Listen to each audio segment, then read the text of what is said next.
Yo. Gentlemen. Hey, what's up? Oh, what the fuck? Figure this out. This every time, because I'm literally only on StreamYard when we do these now. Every time I come on, they have new shit, and it's like I have to like figure out where everything is. There we go. That's good. Just leave it the same, man. Just leave it the same. How you guys doing? Good, how are you? Man. Yeah, I'm all right. I was just telling Draven I've had a annoying week, so excited to get to chat with you guys tonight and about some cool custom figs. Probably a little bit about Comic-Con, I'm sure I'll probably squeak into, but yeah. I thought of you when I saw some of the today. I'm not even exaggerating. Like, I bet you I had 10 people today message me when Man Wolf got revealed, and they're like, oh, and I was like, man. I figured if they did Man Wolf, which maybe would happen, I figured they would do like the more common version, like the Spider-Man version, right? Yeah. Like the little jumpsuit, but I guess not. Right. I mean, I'm not mad about it, but yeah. So, Draven, what's shaking, buddy? Nothing, man. Just getting good at getting by. Nice. Kids go back to school in about a month, a little less than a month. So yeah, damn. Maybe I might actually get all these plans for this summer and having 3 school-age kids home now after having takes a lot of your time up. I'm sure. Yeah, obviously, if I want to be a good dad, right, it does. So yeah. But yeah, no, it's still working nights and trying to run the business and keep the family happy. It's been a busy summer. So nice, man. Yeah, well, I guess busy is better than slow, but being able to be able to have like a big chunk of free time to just do whatever you wanted, you know? Yeah. How you doing, Wes? I'm good. I'm on vacation now, so hey, you guys leave Sunday, you said? Yeah. Nice. Yeah, we're leaving on Sunday. Where are you heading? We're going to New York. Well, we're staying in Jersey City, but we're going to New York. Nice. That's awesome. New York's a fun time. I love New York. Yeah, I've not really been there. Oh, really? Yeah, no, not really. Just I've been to Buffalo. Okay. I mean, that was fun. The Canadians been to New York before the Americans. It's funny because like New York is like probably the only American city that Kate and I will regularly visit. So we've been, I think, like 4 times. We just went in January. So, Caretaker said he's in NY. Nice. I don't think I knew that. So, but yeah, man, it's great. It's a fun city. There's so much cool shit to do, and the food's good. And yeah, just bring good shoes, especially in the summer. It's good, nice walking. And are you guys staying? Are you going to be in the city like a lot? Or are you going to just do a couple trips in, or like do you guys have plans already? So the only thing that I've paid for in advance is we're going to go see Little Shop of Horrors. Oh, nice. But we were planning to go to the American Natural History Museum. That's what I was going to recommend. It's so awesome. I hope you left yourself a lot of time. It's humongous. Yeah, I mean, I've only, like I said, I've only booked the one thing. So, we'll be there for like 4-ish days. So we'll probably do a beach, one of the days. We talked about going to the MoMA, but now I think we're just going to, hit up some of the like regular art galleries for free throughout the city. So nice. Yeah, we did the MoMA last time, I think, and it was whatever. And then the one you said before that, the Natural History Museum. That one is awesome. Like that one, we've been 2 of the 4 times we've been, and yeah, I love it. The one time though, we got lost in Central Park and we couldn't figure out how to get out, and so we lost like literally an hour of the trip that we would have had in the museum. We were trying to figure out how to get the hell out of Central Park. And then so like that trip was like super rushed. I had to like run through the whole thing, but the last time we went, I had more time to like chill and like actually enjoy it. It was pretty fun. So, but you lost in the daytime? What's it? Yeah, in the daytime. Yeah. Thank God. Huh? I felt like Kevin McAllister, lost in New York. Nice. Lost in Central Park. You've been to Midtown Comics? What's that? Midtown Comics. Did you stop there? I did. Yeah. Is it worth it? I mean, yeah, I don't even know why I'm asking. I'm just gonna go. It doesn't matter. You should go. You should go. If you're there, you should go. It's cool. There's a lot of stairs. Every time I go there, I'm like, how would you get up here if like you were in like a wheelchair or you couldn't walk upstairs? It's the most narrow staircase ever, but yeah, it's worth visiting. The top floor is like mostly toy stuff, and then the middle floor, like kind of like the entry point floor, is like comics and some collectible stuff. But all the collectibles are mostly upstairs. So, but yeah, it's cool. Yeah, it should be a good time. I don't know. We'll figure it out. It's kind of funny because my wife wanted a stress-free vacation, but I did not want to. Well, actually, neither one of us really wanted to fly because at the time we were planning things was when basically like all the shit was going down out of the sky. So we tried to pick somewhere that was drivable, that was like on our list of vacations we wanted to take. Nice. Kids are still in the house, so yeah, that's awesome, man. That'll be fun, I'm sure. Well, I think we got a lot to cover, so I think we should probably dive in. It seems like we always kind of rush through these at the end, but as the events get bigger and bigger. Yeah. It's crazy to think that we are already at 50 people signed up for Secret Santa, and there's still a few outstanding ones who are like waiting to get back to me. So, there's a realistic chance we could be, yes, maybe you. There's a realistic chance we could get up to like maybe like 55 this year, which is really cool. So. Yeah, I need to look through the list to see There's a couple new people, which is nice. I think there's 3 or 2 new people. So yeah, so far anyway. To see which of the seasoned people are or aren't on the list. Yeah, there's a few who I'm still kind of waiting to hear from. So hopefully we'll get them. I'm just gonna say hello to everybody who's here. Caretaker's here. What up, man? Star Marvel, what's good, group? Ricardo, hey Rick, what's up? C-Rob's here. What's up, buddy? That's the group. That's the people who have said hello, but there's 8 people watching. So, all right, I'm adding this in. Howdy, y'all. Thank you guys for joining us. Absolutely. Well, I'd like to start just by saying I think we had 6 or 7 rookies this year on Summer Swap, and every single one of them doing an outstanding job, not only with their customs, but with hitting deadlines, communication, all that as well. I mean, it helped that all but one were in my helper group. I did that strategically, but at the same time, obviously they checked in on the account and everything. So shout out definitely to all the rookies. You guys absolutely killed it this year, and just very, very much appreciated. As we all know, we all have our personal lives as well, and we run this event. So any bit of, smooth movement through the process is very much appreciated when people answer their messages and hit the deadlines and do all that and are really engaged. So I can't thank you all enough, and obviously to all the veterans as well who killed it, but just definitely wanted to shout out to the rookies because did a hell of a job this year. Yeah, man. Hoping to have you back in the future. So, yes, that's awesome. I'm not sure how many of those have actually signed up for. I think a few of them have. I don't think all of them have, but I think a few of them have. So, I'll quickly speak to that because, I think for anybody who has signed up for the next one, you've seen we've adjusted some of the rules, and we've kind of got a little stricter on some timelines and stuff. Exactly what Draven was kind of referring to, of kind of keeping the event kind of running smoothly. Because as he said, we do this on our own time.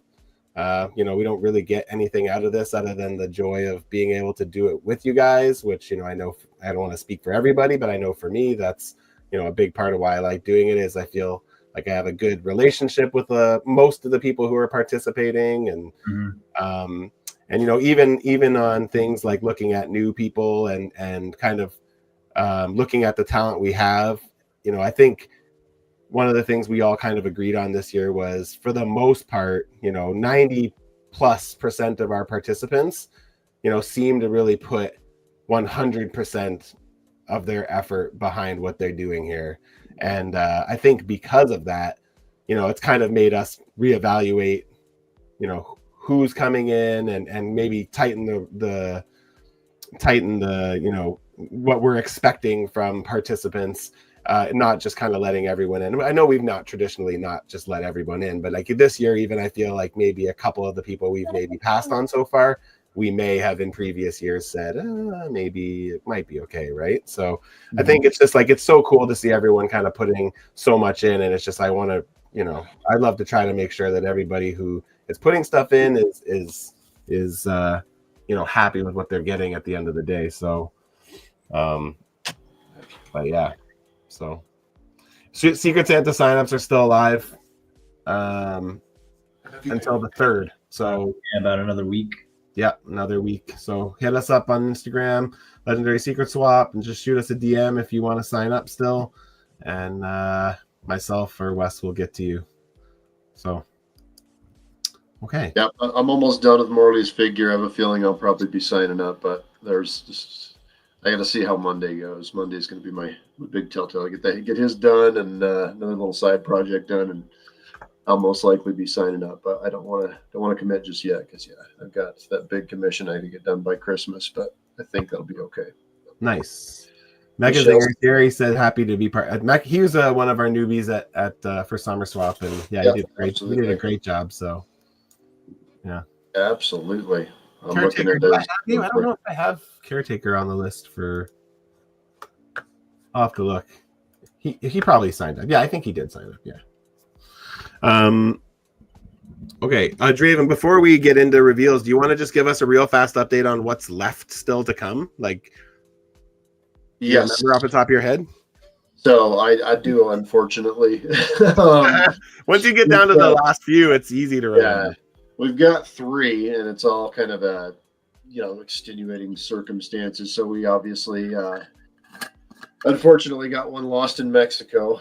I feel so bad for Charlie. Charlie's such a great participant. He always got such a great attitude about stuff, and it seems like there's always friction trying to get him his figures in Mexico. His did make it, the one he made, but the one sent to him is still in limbo. Yeah. But I do know when I sent him his Valkyrie, it took 7 weeks. The last year's Summer Secret Swap or Secret Santa, I think, took 9. So yeah. So I would encourage him not to give up hope yet, but it's got to be a little bit discouraging. It's pretty much goes through that every year, and he keeps coming back. So we definitely appreciate that. So so his is obviously lost. We have one, not lost, but sitting. Yeah, in somewhere around. I've got one of my best guys on it right now. Eduardo's in the back sitting on eating lunch, right? So anyway, and then we have one that has been delivered in the Philippines that has actually been there for like 3 weeks. Dude knows it's there, hasn't revealed it yet. We've been in contact as much as we can with him. When he will respond to his messages, we're hoping to get that one revealed soon. And then we had one that's absolutely MIA. That should have been like a 4-day ship, and just stopped tracking. So a case has been opened with that one. Yeah, hadn't heard back on that one yet. I sent him some parts this morning, actually, because I think he's going to take another crack at another character on the list. So he kind of like narrowed it down to a couple and sent me what he was going to do, and I said, okay, let me see what I got for parts. So I think it's worth highlighting that this is precisely why it's so important that we get tracking info when our participants ship their customs. Obviously, these things happen, and apparently can sometimes happen way more than they should. Yeah, even domestically, it's crazy. Like we get a package shipped, to the UK, and it gets there in 4 days, and then we got one domestically that's gone. The one that got lost domestically, they're in the same fucking state. Of course, same state, lost. Could have driven it there by now, right? Back and forth multiple times. So so that's where we're at. Just 3 reveals left, and it's like I said, all just kind of strange issues. But at this point, not having everything revealed, it's usually kind of what's going on. It's not this. I mean, there's nothing abnormal about this, right? we get to the point where we do the review and there's usually, 1 to 3 kind of still waiting to come through, right? So it's not it's definitely not an odd situation to happen. And again, it's the reality of it, right? We're working with 50 different people, 50 different packages going out. The odds of something going missing is, probably about that, 1 in 50 or 1 in 40 or whatever. I don't actually know what it is, but sometimes different shipping services. Yeah. So the one thing I would like to just kind of say real quick too, obviously anybody watching that's maybe new to the event, or veterans on the event, it's really, really important to reveal your figure as soon as possible, because not only for our sake, but like you think about your customizer, right? The stress of not knowing, like, okay, yeah, it says it was delivered, and all of a sudden 3-4 days go by and there's no reveal. Yep. Like, did a porch pirate get it? Did he really get delivered? So just one of those things to keep in mind. You put all that effort into your figure, and I know you stress until it gets there. Just know that your elf is going through the same thing. So obviously life gets in the way. I had one time when I was at one Secret Santa when I was out of town and couldn't get back in to get mine to get it revealed. So things like that I get happen. But if you do have it, try to get it revealed as soon as possible is definitely eases a lot of tension for multiple people. Yeah.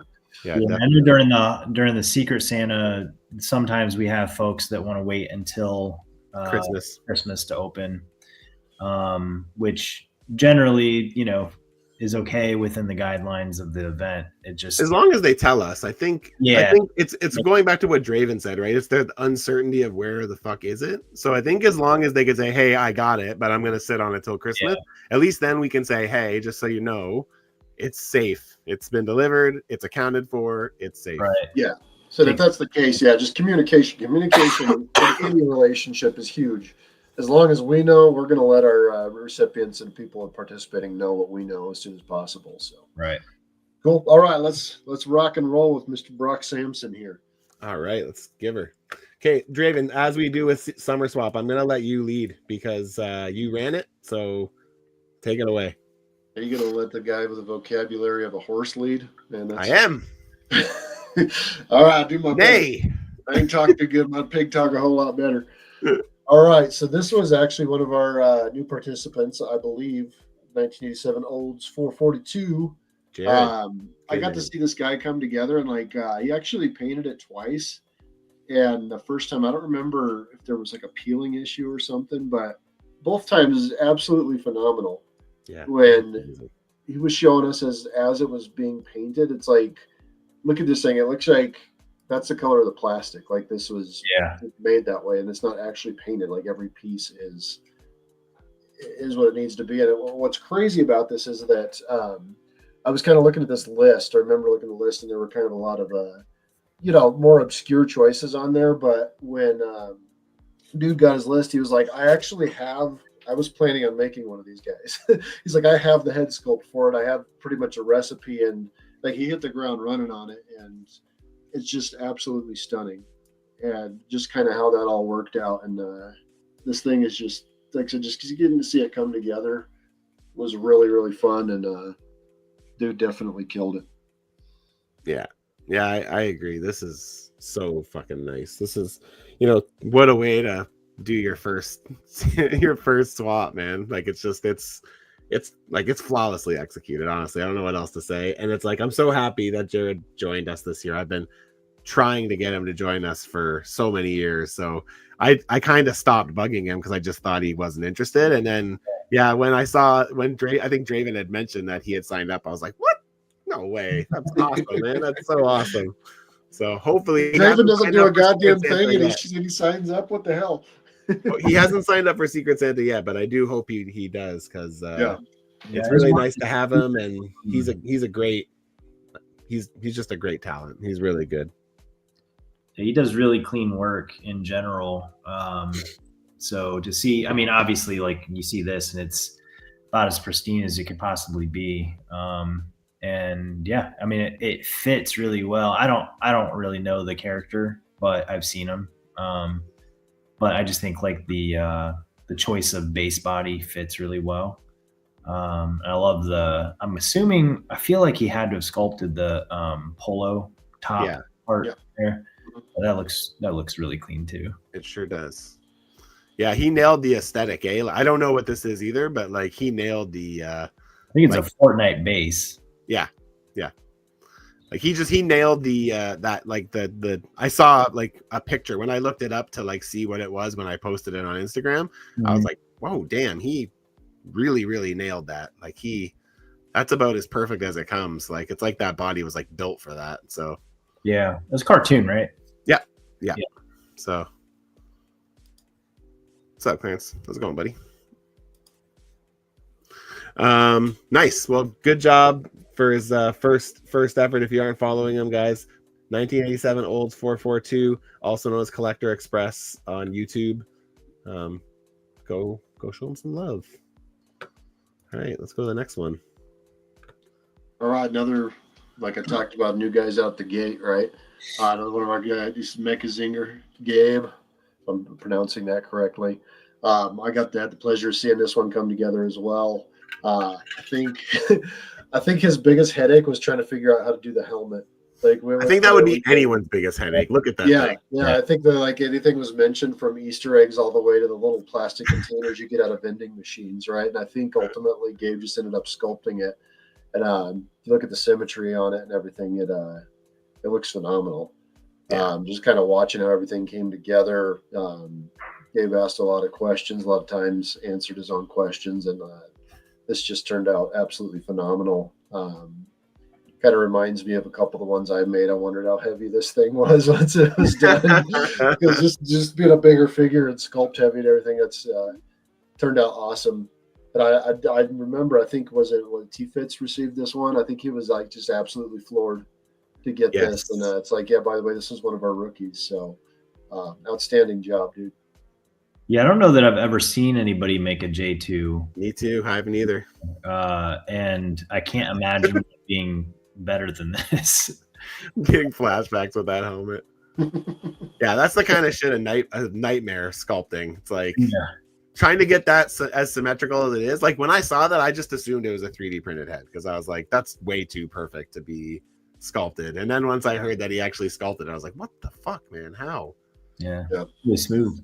It is smooth. It's amazing. Honestly, like exactly what you said. I've never seen anyone even the times that I like I've gotten like lists from Pim Particles, and like he had this on his list, one of like very old lists that we traded off, and I was like, yeah, I'm not fucking touching that. Like there's no version of this world where I'm even going near that shit, man.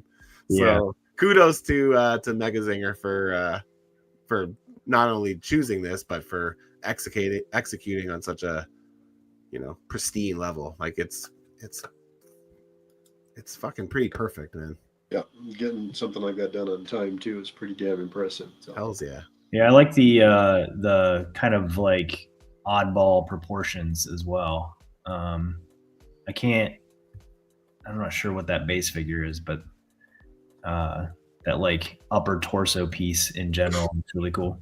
Yeah, I think he used some strong guy pieces, if my memory serves me correctly. I think he said the torso maybe, but that can make sense. Yeah, that would make sense. I think I'd remember having seen it come together, but shit, I remember it happened 10 minutes ago, man. Sometimes it's hard to keep track of who's doing what. Like I remember customs as I see them when we're running these things, but then I'm like, who made that again? I can't remember who made it, but right. Yeah, it just really seems to embody the art that I recall of that era, that weird era of comics. Yep, very, very true. It's like what, early 2000s, right? Is that when it would have been? Yeah, and I can't remember what the name. Well, it doesn't matter. I can't remember what the name of this like weird like alternate reality was. But I just remember that it was super weird because they were like fucking son of Juggernaut with a flannel t-shirt or flannel shirt wrapped around his waist. Such a bizarre, it's so weird. It's such a weird choice. Such a strange design. Yeah, man. They're like, how do we make him look young? Let's throw his flannel shirt around his waist. That or like he's going to a concert, right? Like, yeah, he's like listening to Nirvana. Yeah. takes his helmet off. He's got like stringy, long Yeah. blonde hair. You can't see his Walkman headphones that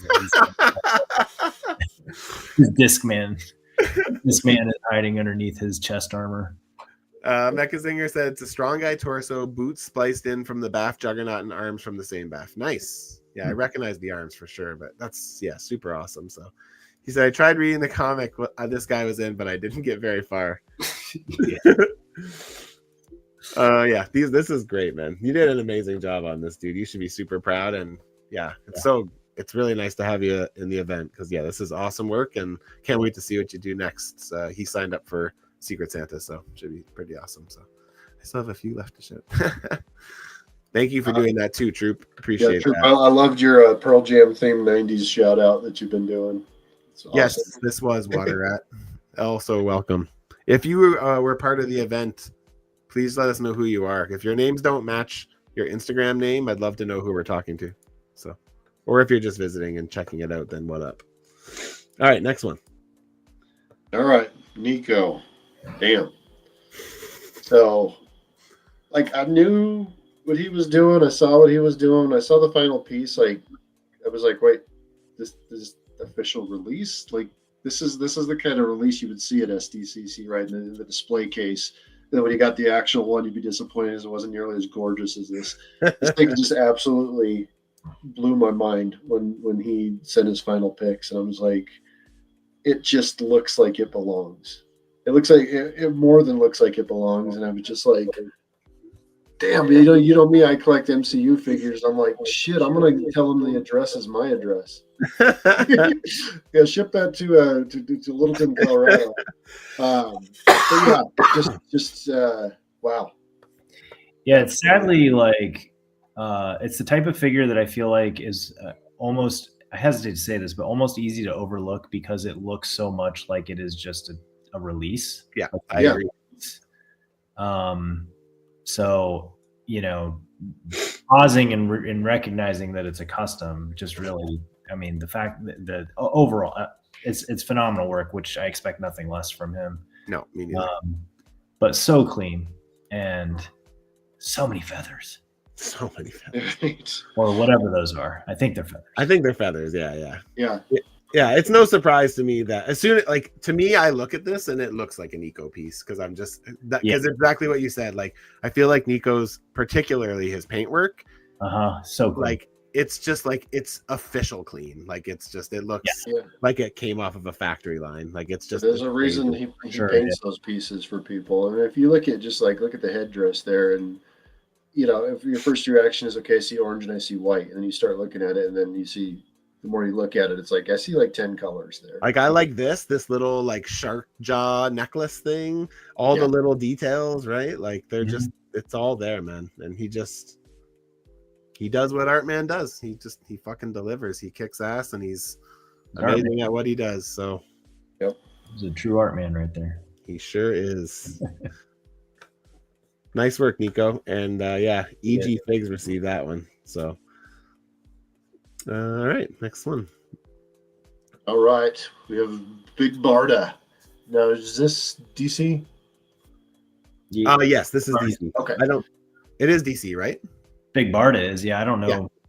I don't know if I know this version, but I don't know the character at all. I just know the name because I've seen it on so many lists over the years of helping run this. So I just know that DCUC Classics had released a figure of her.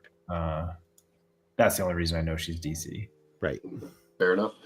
But yeah, I just shout out to John because like I've seen John improve so much. I agree. Throughout this, and like every figure he's put out for this event has just improved immensely, and then even his artwork, right? His artwork's always awesome. Following artwork, the last several years since I've been a participant, I started following. It's just so cool to see both, and just to see the growth there, and just how far along he's really come, and getting that extra little piece of artwork. I'm like, man, I think I might want to commission him for something. It's so cool to see, and I think Mr. Ricardo was the recipient of this one. Yes, yeah, and I believe he's with us now. So if I'm not mistaken, I think she's been on his list for a while. So, yes. I received that one. It's really cool. Our non-armor version. Yeah, I was in John's group. So John was in my helper group. And it's funny because the reason why there's a Shanna the She-Devil artwork as well is because he was also going to do a Shanna figure as well. So at the beginning, the plan was he was going to do both. Yeah. And then something happened where I think he did something and he wasn't happy with it. I can't remember exactly. And then he was like, you know what? I think I'm just going to do Barda. And then, yeah, he messaged me today about Manwolf getting shown at Comic-Con. And then he's like, I'm very happy I didn't do Shanna now because you get that SDCC one. But yeah, I'm going to second what you said too, Draven. Like, I feel like John gets better with every event. And yeah, it's nice to have him. He's a nice guy and he's a good artist. And yeah, I look forward to seeing what he does next because I think he's just going to continue to one-up himself. So yeah, it's a nice piece. I agree. All right, next round. Right, we have the Yara Floor Wonder Woman here. I'm trying to use my cheat sheet as well. That's a good call. It's usually, you know me, I don't know half the names of. Well, it's getting darker. It's a good thing you can't see me. Anyway. Yeah, I was gonna say we just see your teeth. Yeah, keep them nice and clean for these events. You use. Yeah, so I've seen once again, not knowing much, kind of seen different people make statues of this character and everything, and it's kind of actually cool to see the figure brought to life. I think there was like some major kit bashing going on with this one too, from what I remember. Trying to remember, Drew wasn't in my group. Drew's not one of the rookies, but just kind of seeing all the different parts put together, and then just to see the final piece executed was really cool because I'm wanting to say there was probably at least 3 or 4 different figure parts used on this one. Yeah. I don't recognize a lot of the parts, to be honest. So, right. But yeah, definitely a lot going on with this figure. Pretty well executed, I think, especially, like I said, putting all the different parts together. First, to just make the base work, and then executing the final product. Definitely nice work. I like the wired lasso, the lasso of truth or whatever it is. I'm assuming that's the same idea for this Wonder Woman, but I also don't know this version. I believe I have seen a custom of it before. The torso is what is reminding me of something that I've seen before. Maybe McFarlane did one. I'm not sure, but yeah, cool base, cool lasso, and lots of attention to detail on the torso. The golds are popping, and yeah, I think it looks really good. Yeah, it's good use of gold for sure. I love gold. I like gold. That's too funny. Okay, I'm gonna break just because I had been talking to Dr. Destroyo today, and I know we don't normally do this, but just because him and I had been chatting today about Manwolf, I'm gonna quickly just shift over to Manwolf and bring him on because he's waiting right now, and I told him I'd bring him on quickly so we could just look at Manwolf because we were talking about it today. So I'm gonna break the cycle here. That works. And we're gonna bring on Dr. Destroyo. What up, Doc? Boys, what is up? Can you hear me? The doctor's in the house. What's going on, Phil? I'm in my car because my wife's going to yell at me if I start screaming and yelling at home. Well, better than you're in your car then. Yes. Thanks for joining us while we look at this horrible figure. It's the worst figure I've seen in my entire life. All right, you can lead this one because you got it. So all right. So Matt, like, you are your own worst critic. I just want to tell you. Yeah, I know that. Because aren't we all though? I feel like that just comes with being an artist. Yeah, well, I mean, it's like anything else, right? Our creations, we see all the flaws that happen to every single one of them. But all I see on this are the flaws. I look past. Of course. And that's what happens with perfectionists. But I can tell you that, you know, as a customizer for over 20 years, this is, if I show this to anyone, they would think it's factory made, because that's how nice. absolutely perfect every single part is, and the paint looks, and how the parts seamlessly fit together. I'm a bit drunk, by the way, if you haven't figured it out. But anyway. So the reason why you're here is because as soon as that fucking figure got revealed today, I was bombarded with messages of people who are like, what are the chances? And then you send me this huge rant. You're just like, I put this one on the list because I knew this would be the one they didn't make. And then sure enough. So here we are. So I've been customizing for a long time, and I like to make figures that I really deep down know that Hasbro will never, ever, ever make. You know, I'm almost 50, so I grew up in that 70s, 80s Marvel era where they had these wacky, crazy villains that were just bananas. Like, you know, I've made both versions of Fool Killer. I've made Sin Eater. I've made the Human Fly, which fucking Your Hasbro whole list somehow is made. like deep cuts from the 80s and 70s. Super deep cuts. Brothers Grimm. Like these ridiculous, nonsensical things that no one's ever going to make. Like the big wheel bullshit. Like, Clearly not. I'm going through my list and I'm like, all right, I got to update this stuff. I said, you know, all right, Hasbro made a Man-Wolf 15 years ago, but it was the typical Spider-Man villain Man-Wolf, not this super obscure 70s space odyssey, David Bowie, I'm doing fucking shrooms, crazy shit Man-Wolf. I was like, there's no way in God's green earth Hasbro will ever make this Man-Wolf. And it's a really cool figure. So I put it on my list. And sure enough, Matt sees it, catches his eye. I'm going to make this. And he knocks it out of the park. And I have it for literally like 18 days before these motherfuckers announced they're making it for this Magic the Gathering line. Like, there is no way in God's green earth that would have been on my bingo card for any possible figure that Hasbro's going to make, which drives me absolutely crazy. I had people reach out to me to say, can you make this? Can you make this? Because it seems like when you make stuff, they make it. And I said, yeah, but I think that happens to a lot of us. I don't think that's exclusive to me.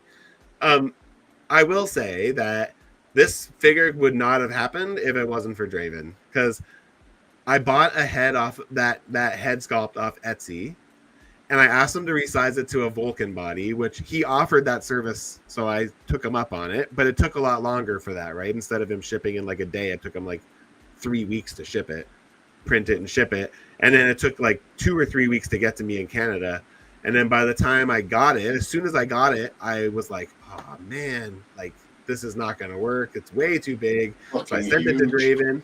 Yeah, it was ridiculous. Like it was scaled to like a 10-inch figure. Like it was insane. Like he looked like he was like a mascot.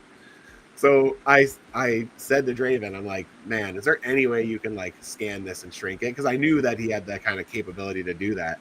And yeah, he turned that shit around real fast. So Draven, if it wasn't for you, this wouldn't have happened. I would have ended up having to go another route. So, and probably been even later, which I wouldn't have loved. So, well, you know, I think this is what the swap is about. Like, you know, we all make, you know, our partnerships with various people who, you know, we all have a symbiotic relationship with each other. You know, my go-to has been Inglorious Draven, which is a different Draven, not the current Draven that we have on right now. Who, hey, there he goes, my man right there. who can turn things around for me in a heartbeat, which is amazing. Work on him. Let's get him back in the event. I've been talking to him too, but love to have him back. You're an amazing dude, and your work is impeccable, and you've helped me bring my level of work to like a different stratosphere. It's good to know those kind of people, eh? But in general, you know, looking at the new Hasbro figure versus the one you made, there are a lot of differences. Shoulder pads look quite different. Yours look much better. The bow, theirs are more accurate. So is the spike belt. No, but yours are better though. And the bow that you gave me and the sword you gave me are much better. I'll especially take that. With the I accept. The the pullback hand that we have over there. Yes, so I like that too. That part's fun. Yeah. I'm an all-in Marvel Legends guy. I buy every single release that they put out. So I will buy the new Man-Wolf, but there will be a space on my shelf for the Customs by Machu Man-Wolf and the new one. But I think I really enjoy this one because the head is better. the ruby placement in the neck is better. Oh yes. And it was made with love, so that's the most important thing. It's true. The logo's wrong on mine also. Oh my I tried to do the other logo like 10 times and I had to sand it just because I made such a mess. I had to sand it. It's funny. I said to Alex as I always write a little note with my figure. And as I was literally looking, like writing the note and comparing a picture to the source material, I realized that the shoulder strap, it's not supposed to be studs, it's supposed to be spikes. And like literally it made me take this figure from like a 7 out of 10 to like a 2. I was like, fuck this thing, get it out of my house. Seriously, which is ridiculous because one little thing can trigger me to the point where I'm like, I hate this. Yeah. It needs to be gone. So Hey, if you have you posted it, everybody loved it. So yeah, I guess fair enough. What'd you say, Wes? Oh, I was just saying, like, even with the official release, if you have a space shelf, one of them can go on the space shelf, one of them can go on the Spidey shelf. Yeah, there you go. Or pair one of them up with She-Hulk, maybe. You can do like a little shelf of swap figures. Like what I do when I get an official figure that I replace a custom with, is I have like a shelf that I just keep like customs from like other people who that I don't either, if like I stop collecting that collection and I don't want to get rid of the custom, I have like a shelf that I just keep like, stuff from swaps or from friends and stuff like that. So yeah, you kind of if you do the swaps long enough, you kind of have no choice but to find creative ways to display the customs, because they eventually inevitably will make some of the ones that you receive. It's happened to all of us. I mean, I made a U.S. agent custom, and they literally released the second I posted the photos on my Instagram. They released it the very next day, and I'm like, "Go fuck yourself." I mean, it's absolutely brutal. But this is the game we're in, right? But yeah, man, absolutely. For me to try Draven, to pick the most obscure like characters, and then they still make it, drives me nuts. Man, I think this just goes to show that there's nothing that's like off the table. Like I know a lot of times we say like, "Oh, this is never gonna happen," but like I think Troop said it. There's a leaked list that shows Hypno Hustler is getting a release. What? Yep. Like that's crazy. That's so crazy. And he did that a couple years ago for X-Men Legends, I think. No, it wasn't X-Men Legends. It was someone else. You just have to remember though that this is where I think people start to get creative with some of the accessories and things like that. For those of us that realize that there's a chance that they may still make it. So like your custom with the drawn back bow, correct like finger positioning. Yeah, that alone is the standout. So that's like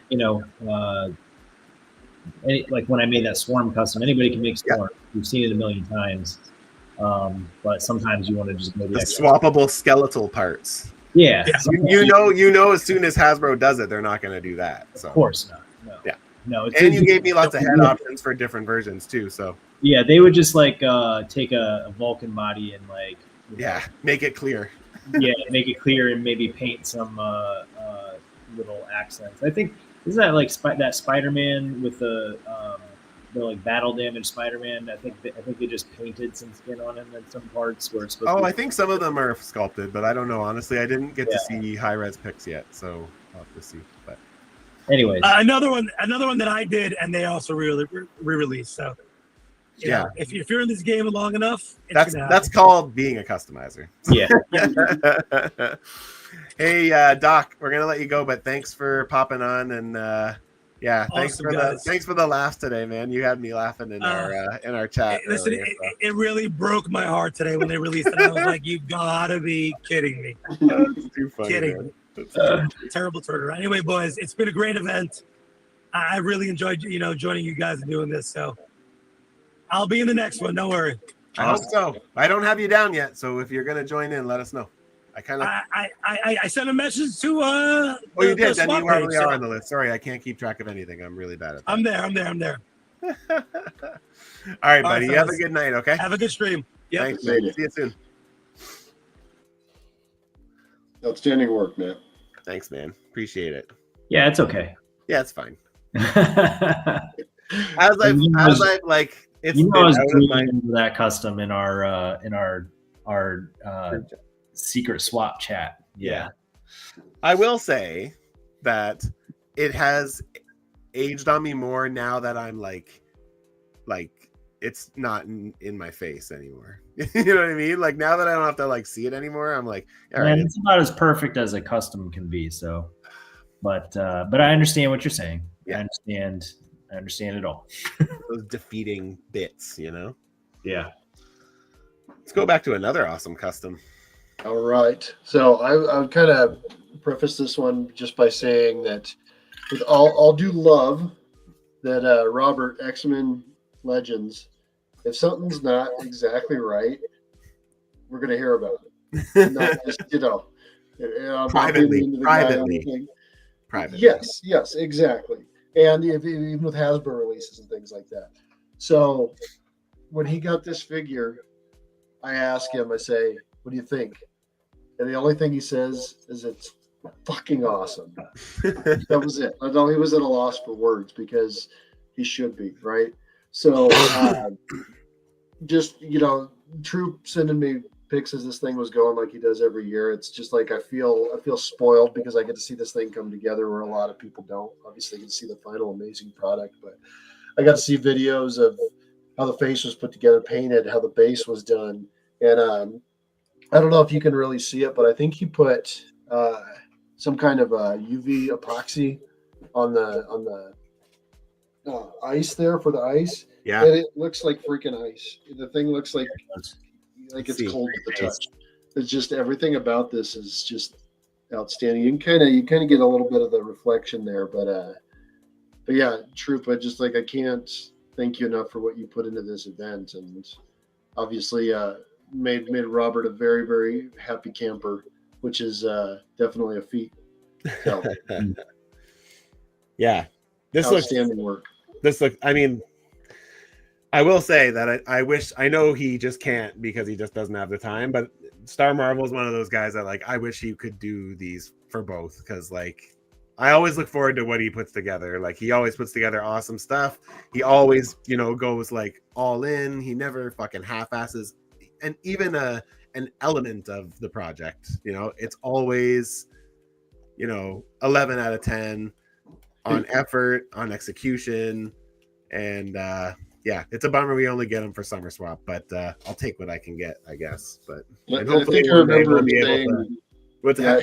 He was saying something along the lines of, I'm not sure I'm going to be able to do as much this year. Yeah, with this one.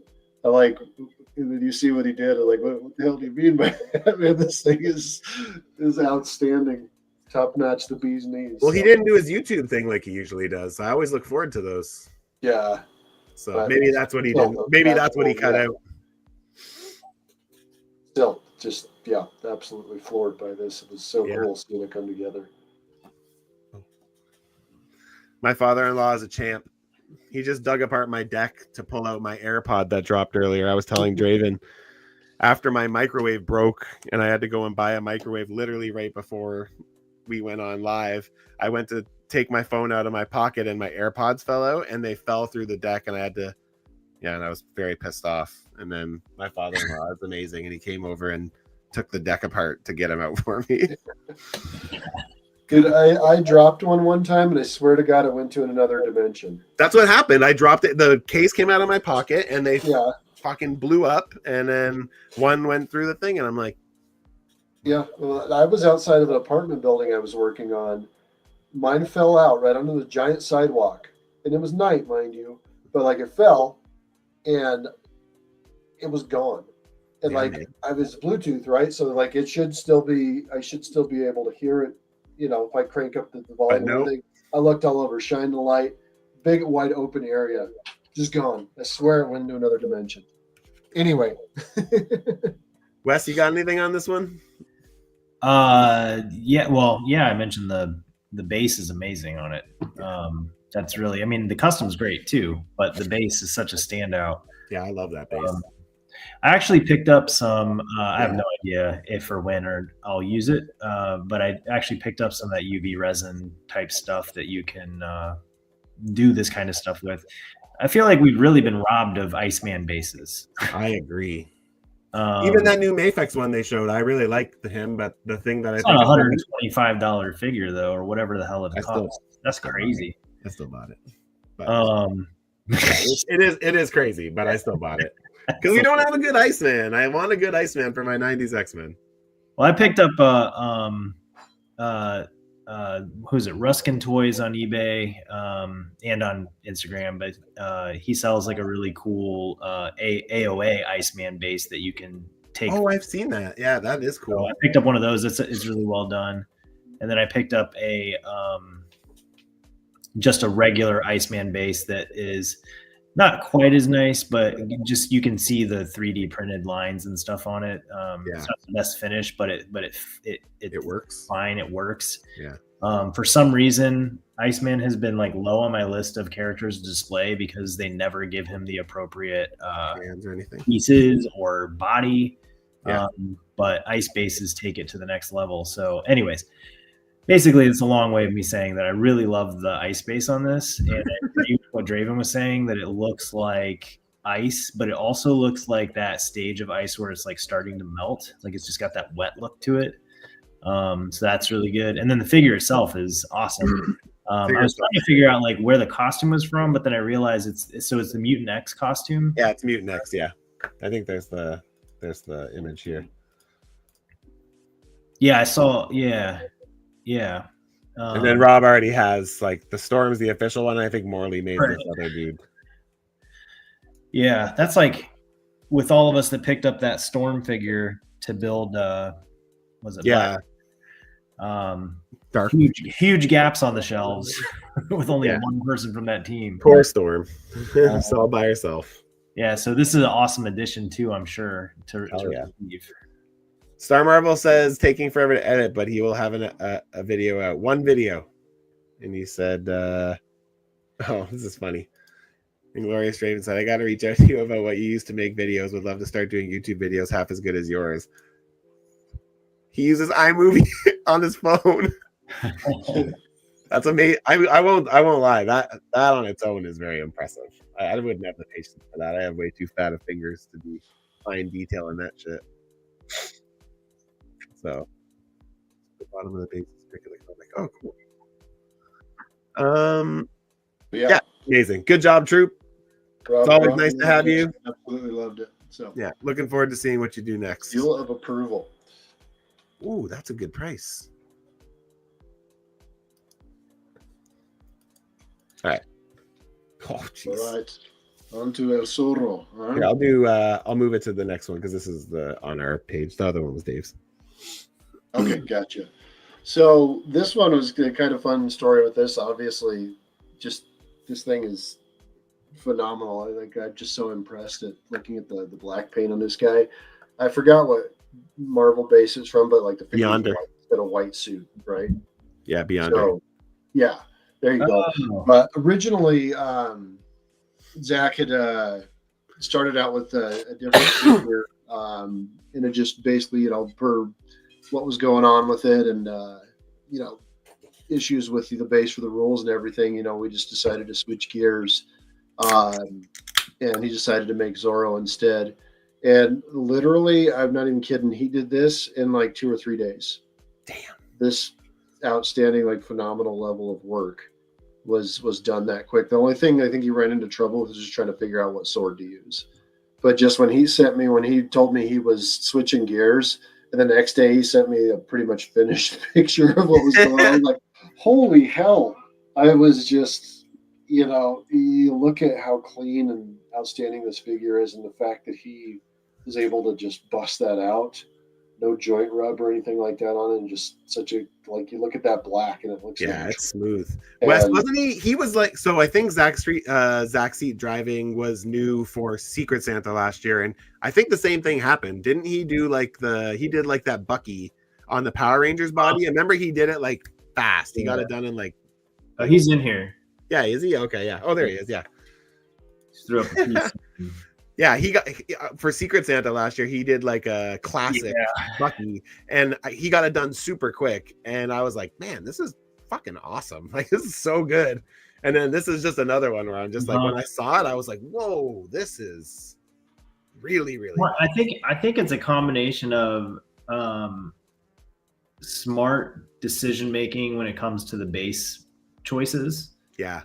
And then work ethic, I guess, because Zach, if you're still in here and listening, we had some, I think, outside of that group conversations about how awesome Bucky was and and the fact that you got him done so quickly, but just how good the choices ended up being because I think internally, anytime somebody wants to use a non-Marvel Legends base, we're always a little bit like, we're watching.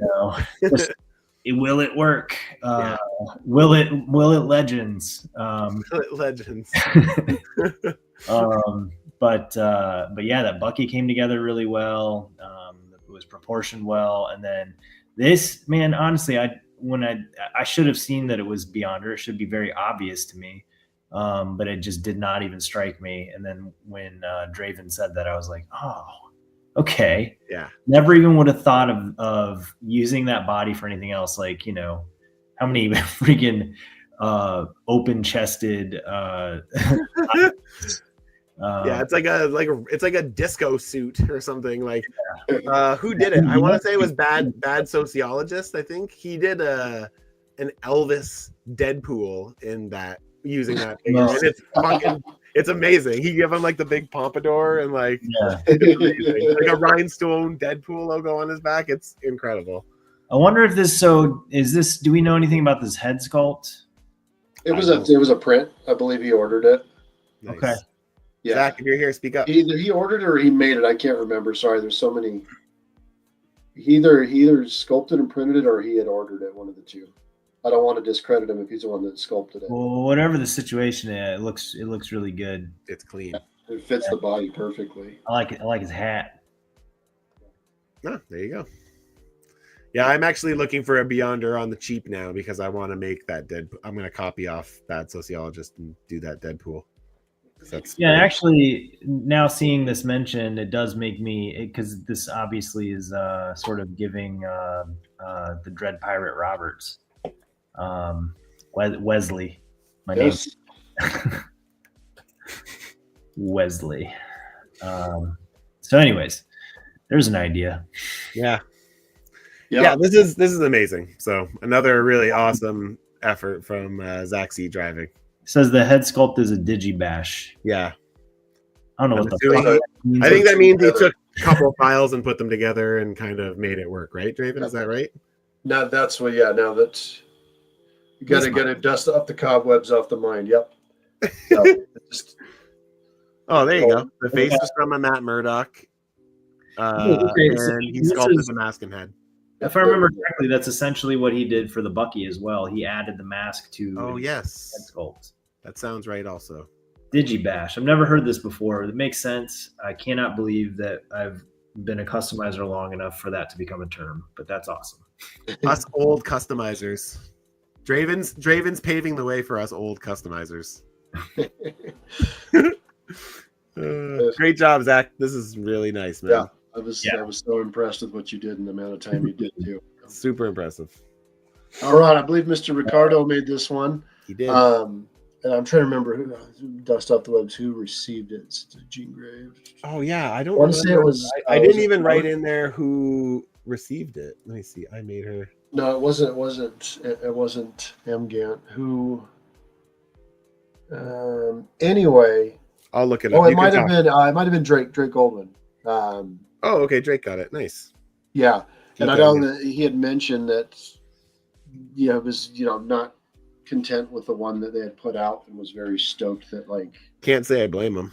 Yeah, I don't know any better, but it seems tried everything to make that official release didn't get a lot of love. So I see her on list a lot still. So it makes a lot of sense. But yeah, with the use of the cloth for the skirt and just obviously having the double jointed elbows, the butterfly, adding so much more to the figure. I think you did an outstanding job, Mr. Ricardo. And just the way that the greens match. I've tried matching material to paint. It is such a pain in the ass. I like that. energy piece, that TK piece. Me too. Me That's too. cool. It's very cool. I don't know if you guys noticed or not, but he used the I don't know about the legs for sure, but the torso looks like it's that new Phoenix body. Like she's got butterfly joints, eh? Yeah. Oh yeah. So also nice. Yeah, traditionally I don't love I mean not traditionally. I don't love soft goods. Really, I don't. But I think the execution here is done well. Mhm. And in a circumstance like this is kind of one of those things that, skirt pieces I kind of consider to be one of those things that's kind of like a cape where it's like, yeah, it's acceptable, right? Like it can play the part and it'll stop it from hindering any articulation. And yeah, I think this looks really good. I love that. I also really like that effects piece. I think, the parts he did take off of the old figure, I think were the only useful pieces. So I think he made use of a shitty figure and made something pretty dope. So yeah, good job, Rick. This is really good. Very, very good. All right, next one. All right, so this is another one of those can't believe somebody tackled and knocked it out of the park pieces here. So yeah, Clearance Customs. I remember obviously kind of seeing the progress of this, but like seeing the final product, I'm like, you got to be freaking kidding me. And like this went to Gabe, one of our new participants, knowing that Gabe did such a good job. I'm like, I cannot wait for him to get this thing because like this is unreal. It's just I don't remember in recent memory seeing anything this unique in an event. Just like you see some of the pictures of how it attaches to the garbage can and Yeah, that's so funny, man. the dumpster, I guess I should say. It's just this is so cool. This is from Turtles, right? This is a Turtles. Yeah, Wes made one of these a long time ago. Okay. Yeah, This is the piece that I associate with Wes the most, actually. Really? No kidding. Yeah. Okay. Yeah. Cool. Yeah, I was actually gonna say, yeah, other than me, I don't know of anyone else who has made this character before. So, attempted to make this character. But yeah, when I saw this, I immediately was like scanning it for like, okay, what did they do to make this one?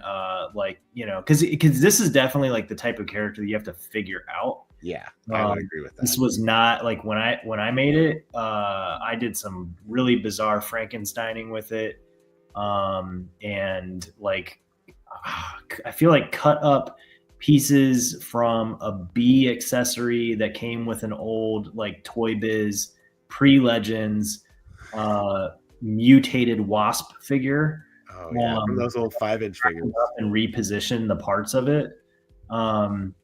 Yeah, so anyway, so I don't even know like how they did the head sculpt on this, but I appreciate literally everything about it. I appreciate the fact that it was made. I appreciate the amount of effort that I know it takes to make this character. And also I appreciate that this figure and my figure look very similar yet completely different. I was gonna say that. You know what it is. I know what it is based on what I saw you do.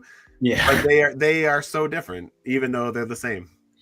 It's really cool. There's a lot. It's so crazy to me. I feel like it's the most similarities I've ever seen to a custom that I've made, but with it being literally completely different. Yeah, completely the other way. Because to be honest, my first thought was like, I'm the only person I know of that's made this character, so I wonder if they ever saw the one I made or if they got any inspiration from it whatsoever. And it would not be clear if they did or not. Because, yeah, totally. When I went through and looked at the parts that were used on this, I'm like, okay, this is a totally different approach with the same similar end result. So it's just, yeah. Anyways, I love it. Yeah, fan. I love it too. Outstanding.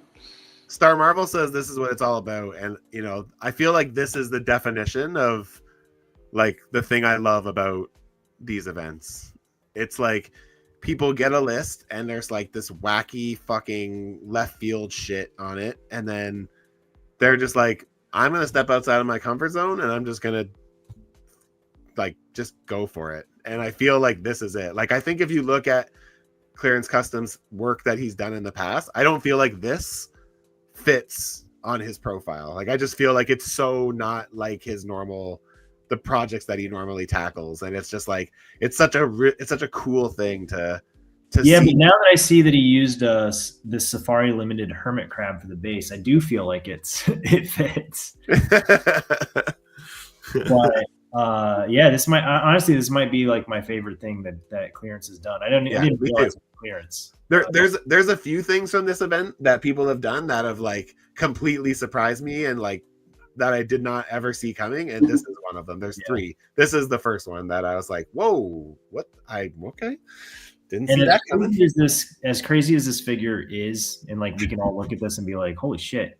I know this had to have been so much fun because I had a ton of fun making mine. And just like there's a lot of discovery in making this character, and it either I think it's got to be either it works and you hit a stride, or it doesn't work and you like want to pull your hair out. It worked. Yeah. Amazing work, Clearance Customs. This is so fucking good. You see like the rust on the dumpster and stuff is just yeah. I love the detail so on the cool. dumpster. So cool. Yeah, and the spray painted parts too. The Anarchies thing. Nice work, buddy. Nice use of a clip too. Yes, I saw that too. Claw clip. That's cool. Electrical clip. We call it a roach clip back in my day. All right, so this is another one of our rookies, Wicked Fat Collectibles. I think it goes by Wiki. Very impressed with this as well. Once again, what's that? I said, look at that fucking hair. The hair's crazy. Yeah, I can't even. That was one of my first thoughts. Extreme. You look at everything right there. Adam Extreme. It's like me when I wake up in the morning. Anyway, you look how busy the figure is, but yeah, you go back to the hair. It's like, how long did that take? And he was able to get this done. He was in our helper group, got it done on time. It just so much going on with this figure, and once again, so impressed with how much was done in the time that it was done. All the weapons, all the armor, hair. Keep coming back to that hair. I actually don't even remember how he made the hair. It might be wire, possibly. It is wire. Yeah. Okay. I was talking to him because he was like, "Can I send you a different picture?" And I was like, "Just tag us and it'll show up in the thing." I said, I kind of follow a structure for how we post, but I said if you tag us, it'll show up in our thing, right? So, but I don't think he ever ended up posting it. I don't think so. But yeah, no, I really like this character because I remember when I was collecting the 5-inch toys and this figure came out, I was like, oh, that's a kind of cool design, but I didn't know who it was. And character has never not been absurd. Yeah, it's always a little ridiculous for sure. I have one minor critique, which is that he does not come with a can of Mountain Dew or a can of Surge. But that would have made him just a little more extreme. It's true. Extreme. But it's a really good representation of the character nonetheless. I feel like they should have. I feel like every time, I don't know if you guys remember Surge, but I feel like every time that it's like a power drink, isn't it? Like an energy drink? No, Surge was no. Surge was just another like soda pop, but it was reminiscent of like Mountain Dew and Mellow Yellow. And okay. I don't know if we had that in Canada. And I'm not. You used to be able to get it at Burger King. Like I'm a Mountain Dew drinker, so I'm not crapping on Mountain Dew. But the commercial for Surge was somebody standing at the top of a hill and yelling Surge and holding the can up in the air, and then a bunch of people rushing up the hill like King of the Hill type thing to try to get the can from him. So my friends and I used to play a game we called Surge. It was just King of the Hill with one of us at the top. Literally, we just did the commercial. Anyways, so far off topic from this Adam X. I love it. So extreme. I haven't thought about that soda in years, man. But anyways, yeah, no, this is a good figure. I like the Sharpie things, the sharp things. Yeah, the sickles or whatever they are. Yeah, his little shredder blades. I'm pretty sure it was found to be poison. Yeah. Good to know. I've had a. Well, just so you know, if you won Surge, you had that meant that you had to get to the top, get the can of Surge, and then fucking down it. Like, yeah. Just absolutely down it. That sounds about right, honestly.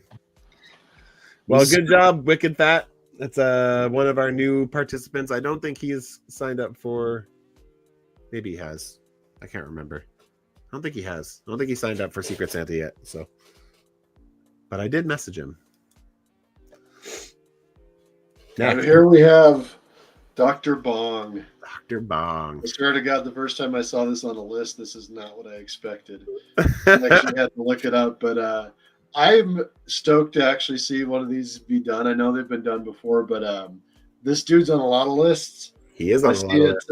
I would say probably about an eighth of the list. I see a Dr. Bong on there, and it was so awesome to see this one done because it's what you'd expect, right? You look at the pictures, it's just like, I don't even remember how he did the head, if it was a printed head sculpt or anything.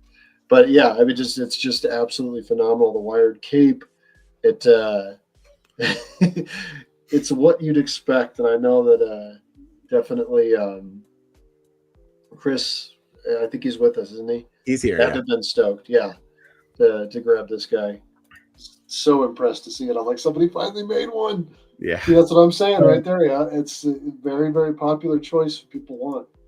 So I just gotta mention that as the most senior organizer of these events, I've seen Dr. Bong on lists for 12, 13 years now. And I feel like out of the obscure characters, Dr. Bong is the one I've seen made the most. Yeah. And I've never seen somebody fail. And this is no different. Like, this is perfect. I'm just always shocked by people's ability to make Dr. Bong. Because I remember Dr. Bong from the official handbook to the Marvel Universe, and I remember seeing the character when I was younger and not even batting an eye at how ridiculous he was, thinking that's cool. He's got a bell on his head and he can hit it with his hand. But I just think it's insane that people pull this custom off over and over again. That's right. There's multiple faces too. Each time it gets better. And yeah, this is, I'd say right now, this is the best one I've seen. We got a wire cape too. Yeah. Yeah. This isn't, I thought Chris did this, but Chris received this. This was made by Code Red Kid. Okay. Yeah. Yeah, it's good. I like it. Yeah, it's awesome. Good job, Code Red Kid.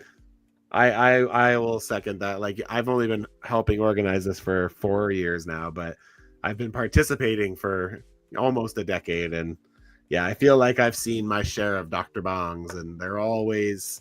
I feel like it's one of those things where it's super obscure, but every time I see it, it's it always delivers. So it's, I think it's hard to see a Dr. Bong custom and not smile. Yes, I agree. It's just so infinitely goofy. I can't be mad at a Dr. Bong custom. So, what's the idea? Does he I think use your fucking logic, Matt. that looks like it would hurt. I think you would use it on your enemies, not on your head. He's got a hand that is shaped for hitting a bell, and then he's got a bell for a head. So obviously, most easy to defeat villain. He basically does Howard the Duck villain, if I remember correctly. It's a what villain? I think he's a Howard the Duck villain. Oh, that makes sense.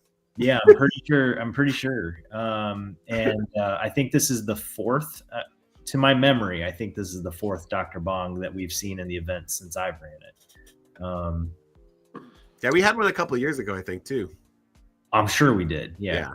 I know it's not been that long since we've seen a Dr. Bong custom. It cracks me up that so many people put them on their list. It is very funny. His belt's as a thing, too, a bell. Dr. Bong's amazing.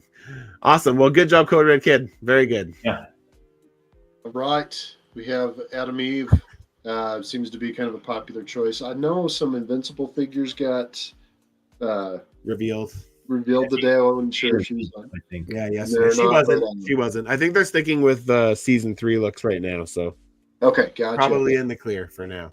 But still very much I see starting to see on lots of lists. I've actually heard really good things about Invincible. I've actually never, dove into that universe or anything. But the comics. What's that? the comic is phenomenal, and the TV show is really well done as well. Yeah, Okay, awesome. I only watched the first season of the TV show, but I liked it. I think the only reason I stopped was because they did the second one in like pieces, and I was like, yeah, I'll wait till it all comes out, and then I just never did.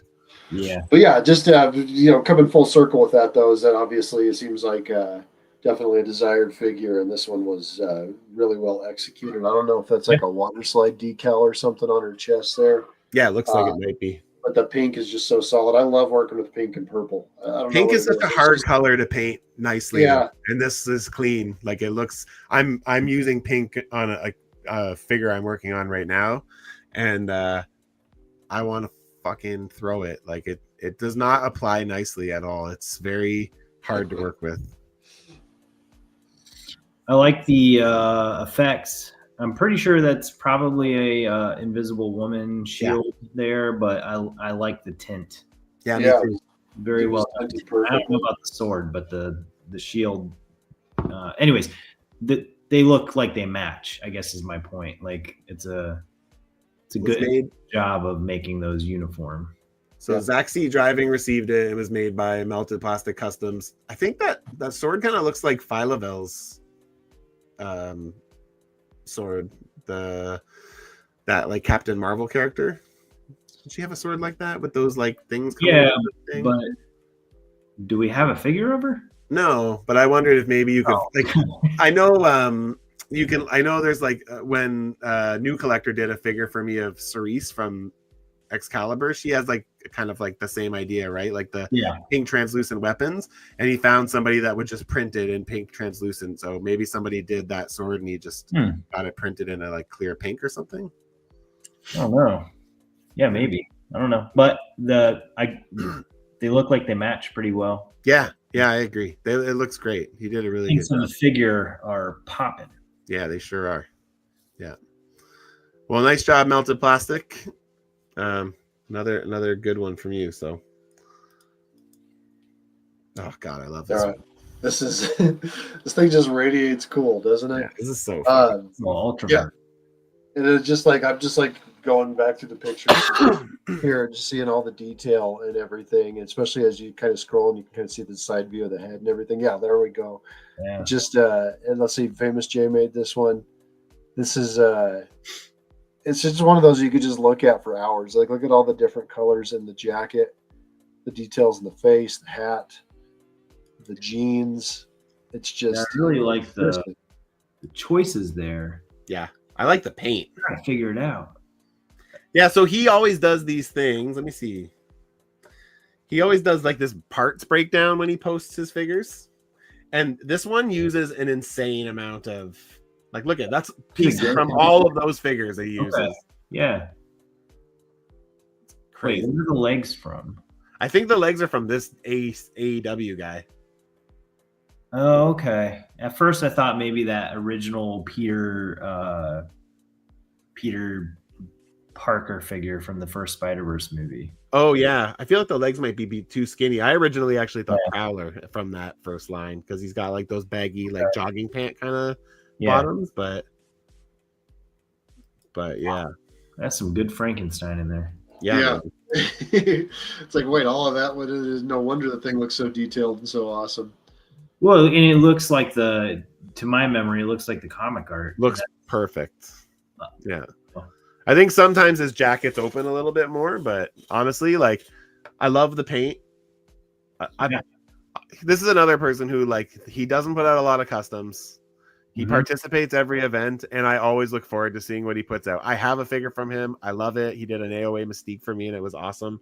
But he's one of those guys who, like, I'm always curious to see what he puts together because he is a kit bash king. Like, yeah.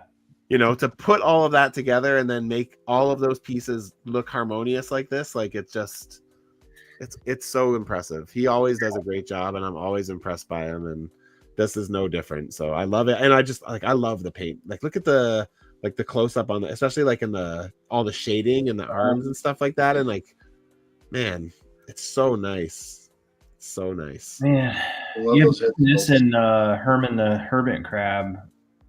I'm reminded that I used to do a lot more of that, like Frankenstein and kit bashing stuff when I make customs. I might have to try It's inspiring, right? Yeah, it is. Honestly, it is, because like, I think I've shifted in recent years to trying to make stuff look clean. Yeah, same here. And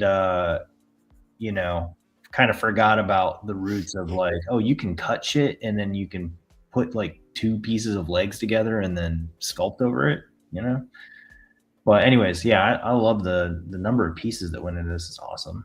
Yeah, it's crazy. This is so good. Yeah, I just love it. Oh, and I just realized. So I was wondering what he used the Madcap head. The head. I just realized that it's literally the head. Yeah. Yeah. I can see that was the only recognizable thing to me. Everything else, I was like, what the fuck is all this stuff? Like, I can see the Ghost Rider shoulders, but that was about it. Yeah, I can see the Ghost Rider shoulders too, actually. Yeah. Okay. But, well, anyways, amazing work, Custom Famous Jay. You continue to impress. So, job well done. Morley. God, Morley. I mean, he didn't make 7 figures this time. Come on now. Come on.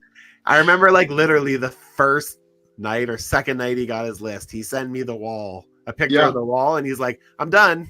I was like, man, what the fuck? Like, you go so fast. Like, that was kind of what was funny about that to me is he sent that, and I was just like, as fast as he had sent it, I usually I make the groups, right? And then I make sure everything kind of gets going. Then I get out of the group, so all 3 of us aren't getting a message every 6 seconds, because we all share the swap account. But I think Morley had posted that picture same day, if I'm not mistaken. And I was like thinking that maybe he had made one, and it was like, hey, this is one I had made. But no, he just seriously busted that out and was like, I got to figure out what else I'm gonna make. I'm like, wait, you did that today? So I was impressive in itself, but obviously you start looking at all the different figures here and how completely different they are, and how he has managed to work the Morley magic and pull that all off. And there's one additional one too, isn't there? Other than these 3, isn't there one at the very end? Or am I making? Oh yeah, Condiment King. Condiment King. Speaking of obscure heroes, we need less Dr. Bongs and more Condiment Kings. But yeah, Morley loves the obscure stuff, that's for sure. Yeah, I don't even think I was so busy. I didn't think I picked Morley's brain to see how he even made the wall, like what it was made with. Yeah, I don't know if I think he did it out of foam. I think he made it out of foam. He has like a brick press that he uses. Gotcha. So I think he caretaker. Bro doesn't sleep, he just customizes. Yeah, man. That first pick of the 3 of them together, I did not even catch that the wall was there because That's a superpower. I legitimately thought that like, oh, they pose these 2 figures in front of a wall. It's a wall XD. It's one of those. It's a testament to how much that looks like a wall. Nailed it. Also, I feel like I need to mention that that he, out of the pure kindness of his heart, made a couple of customs for me as such a nice surprise, and I was so overjoyed and genuinely surprised to receive them. So I just want to say thanks again for that. That was really cool. Same here. I totally unexpectedly got a care package from him as well from this event. So as I joked about him not making 7 figures, he really did, and then some. And he did. I still will make a post for those, I promise. Summer, like I said, has been chaotic with the girls. So. Yeah, I mean, I think it goes without saying that Morley's just a very kind, generous, good person. Last year, so Morley's local to me. For anybody who doesn't know, Tin Rocket and I see each other very regularly, like once every couple of weeks at least. When I was telling him how I sat out Secret Santa last year because we had just had a kid and I didn't want to overcommit, and so I was telling him how bummed I was, like, not participating. And when I told him that, he got my list from Draven and made me a couple figs off of it, 3 figs actually, and then he has another one he's working on, and I'm doing one for him right now as like a thank you kind of return one, right? So I took something off of one of his lists, and it's turning out really awesome, but I'm dragging my feet finishing it up here. So, but yeah. Yes. Oh, that's nice. I wasn't even involved in the summer swap and received these gifts, and I was like, what? Like, I don't know. I was really just taken by surprise and taken aback when Draven asked for my address. I don't know what's coming to me, but whatever it is, I it's cool. And then when the package arrived and I saw that it was Strobe and Satana, I was like, hell yes. As many people, well, as you guys probably know, I really like Thunderbolts from a certain era. So having that Satana especially is great because I sold my official one a while back because it's worth some money. I thought of you because I recently took a commission for Thunderbolts Radioactive Man. And as soon as I did, I thought of you immediately. I was like, "Oh yeah, Wes is gonna love this." The hazmat suit. Yeah. Okay. Yeah. I have some ideas. I'll run them by you. Okay. Yeah. I've thought about making it plenty of times before, so yeah. It's a hard one. I think it's gonna be a tricky one, but yeah. But yeah, anyways, Morley, I mean, I can talk nice about you all day, but your figures are also awesome. He did this is it called Light Master? Yeah. Originally, when he was talking about this, I was trying to convince him to use one of those magnetic LEDs, because I bought a bunch after you used them.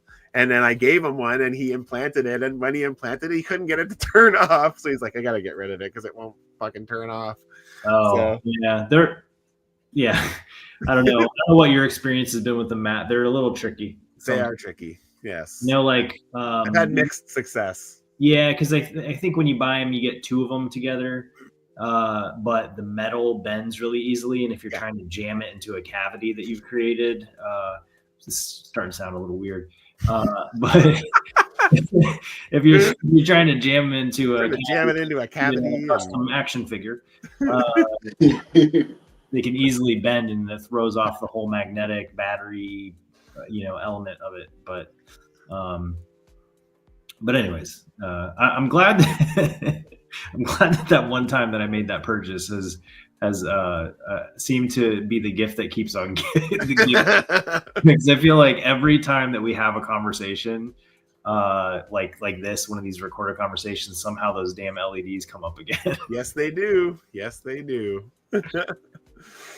All right, good job, Morley. Thanks for being awesome. You're the fucking best. I'm sure I'll see you next week.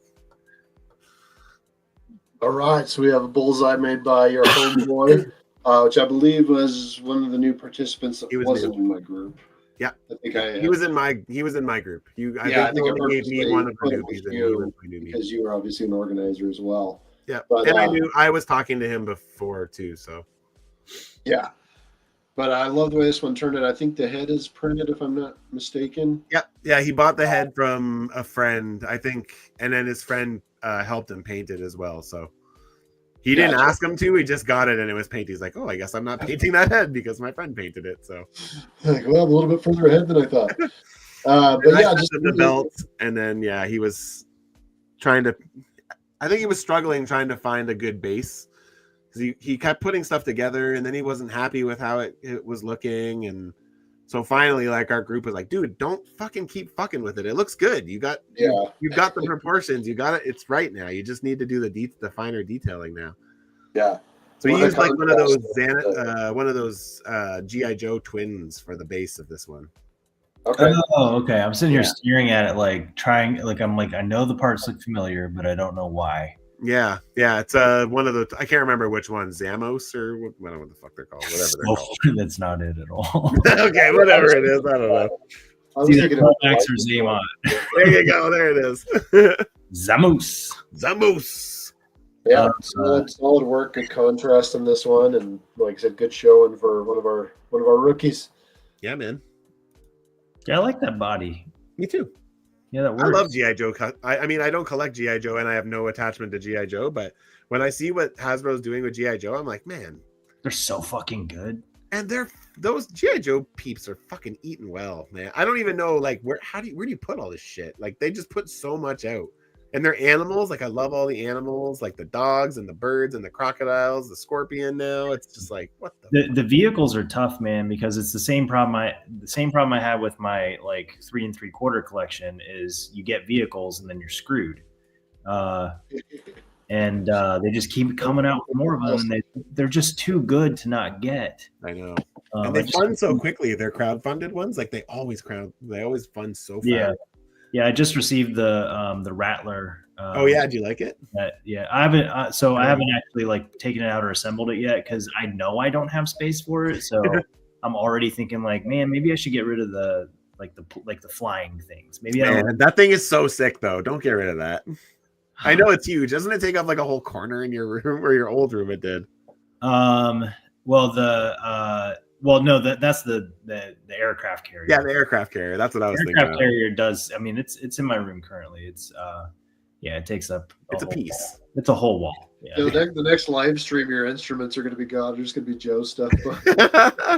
Yeah, actually, yeah. No, so to be honest with you guys, I would have done this in my collection room, but I can't move in there right now because I put this fucking HasLab box in there, and it's like, you know how that's like when you get a HasLab, it's like 3 different boxes. Yeah. And they're all gigantic, so I basically have no room to even move my chair out or anything. I was like, you know what? I'm just gonna post up in this this is our like family studio space. I'm sitting at my wife's like art/sewing table right now. So okay, whatever works. Well, good job, your homeboy. I like this bullseye a lot. It's very cool. Yeah, I dig it. Simple but clean. Agreed. Right, the doc. The doc. The doc is in the house. Is he still? He's here. Yeah, he was just chatting. He was making fun of how I said Samos. So, damn. I fucking love this gambit. It's such a good use of parts. I like how dark it is. I just think it looks perfect. Like I feel like it matches the source material flawlessly. Like when I saw it initially, I was like, "Wow, what a great recipe for this version of Gambit." This is ultimate. It's ultimate or astonishing Gambit. Sorry. Okay, yeah, I was just gonna say Will got these right.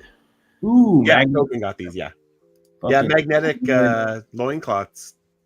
Nice, very cool, and gold, very gold, shiny, glossy gold and red. And I don't know. I don't remember seeing any like work in progress pictures or anything. Obviously, try to handle everything, but that's one thing I would love to see with these. Is just they're just, god dang, they're so solid. I think he did. I would just love to see how they came together. Let's look. I'm pretty sure he did post some.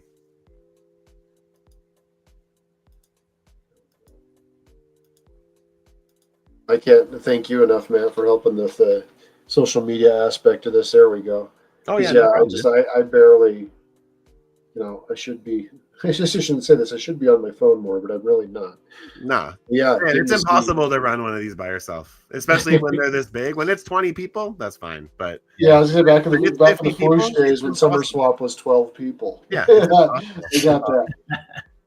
So yeah, I'm happy to help. That's so cool. Yeah, this is sick, man. So this is Battle Beast. I don't know if Battle Beast is from Invincible, right? Yeah. Well, yes. Invincible Universe, yeah. And then he did there's Rasputin. So this is from like Krakoan era X-Men. This is like more modern X-Men.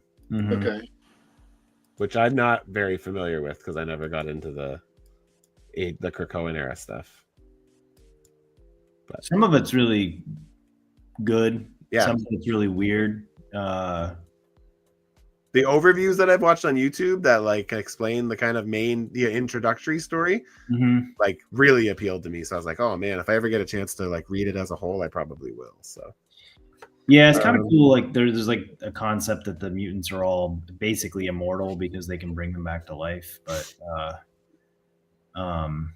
anyways, I don't like Rasputin, but I love this custom. Yeah, me too. I don't know the character enough to really have an opinion, but yeah, I do like how the custom turned out. I love the paint job on it. It's very pretty. Yeah, it's definitely hit the head. perfect representation of the character for sure. Agreed. And then also, so keeping it with Doc's usual ways, he did 3 figures last year. He did 3 as well for Summer Secret Santa. He did 3 as well. So, and then Not there's to mention the dude is That's a really good way look. busier than any of us could even imagine. Yet I still know he's a fucking amazing doctor, and he's figures. here's 3 customs on the side, whatever. Jiu-jitsu, doctoring, traveling, customizing. I swear you're a machine, dude. Yeah, again. But yeah, look how perfect that is to that source image. Like it's it's perfect. Like so good. The knee pads, everything. It's really well. So I agree with, was it Draven that was saying this? That just the darkness of the figure, but Yeah. it's like it matches that art so well. It does. Yeah. I think it'd be like when you're working with lighter colors like pink and stuff, it's really hard not to make it vibrant, Yeah. You see my shirt, by the way? Look at this shirt. Oh, that's awesome. I love that shirt. Magneto was right. Yeah. Fuck a human. The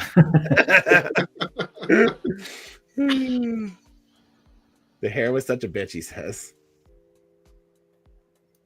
Yeah, man. Yeah, great job. Rescue hair. Yeah. You did an awesome job on these. They're so good. So yeah. Did he is that how do we do that Battle Beast head? I think that was a what's it called? Purchase or a sculpt? I think it was a purchase. I think Inglorious probably helped him because he said Inglorious was helping him. I'm sure he probably. I don't know. I don't want to speak for him. He's here. He can speak for himself. Well, either way, it's nice. It is. I agree. So yeah. So I can imagine, Token was probably pretty stoked on these too, right? So. Oh yeah. Especially because he made you 5 figures last year, so yeah, the good things come around, man. Token's amazing. I fucking love that guy so much. Okay, so Battle Beast was a purchase. Okay. Well, anyways, amazing work. Really, really nice. Yeah, really well done. Great job. Okay, I love this one too. It bums me out in all the biggest ways that Evil Guppy EG Figs has the small. I think I said this last time. I got his numbers all wrong, but like, I don't understand how he's so talented and I love everything he's done for these swaps. I fucking just love, and I love this so much. And I need to pick his brain because when I do Radioactive Man, that's what I'm looking for because that's amazing. It's so fucking cool. Sorry, Draven, you usually lead, but I just couldn't. No, you're good. And I couldn't contain myself because I love how he looks like a fucking highlighter. Yeah. Crazy. So crazy. I've worked with glow-in-the-dark paint before, and I just I got to know what to use because this is just look how all around solid it glows.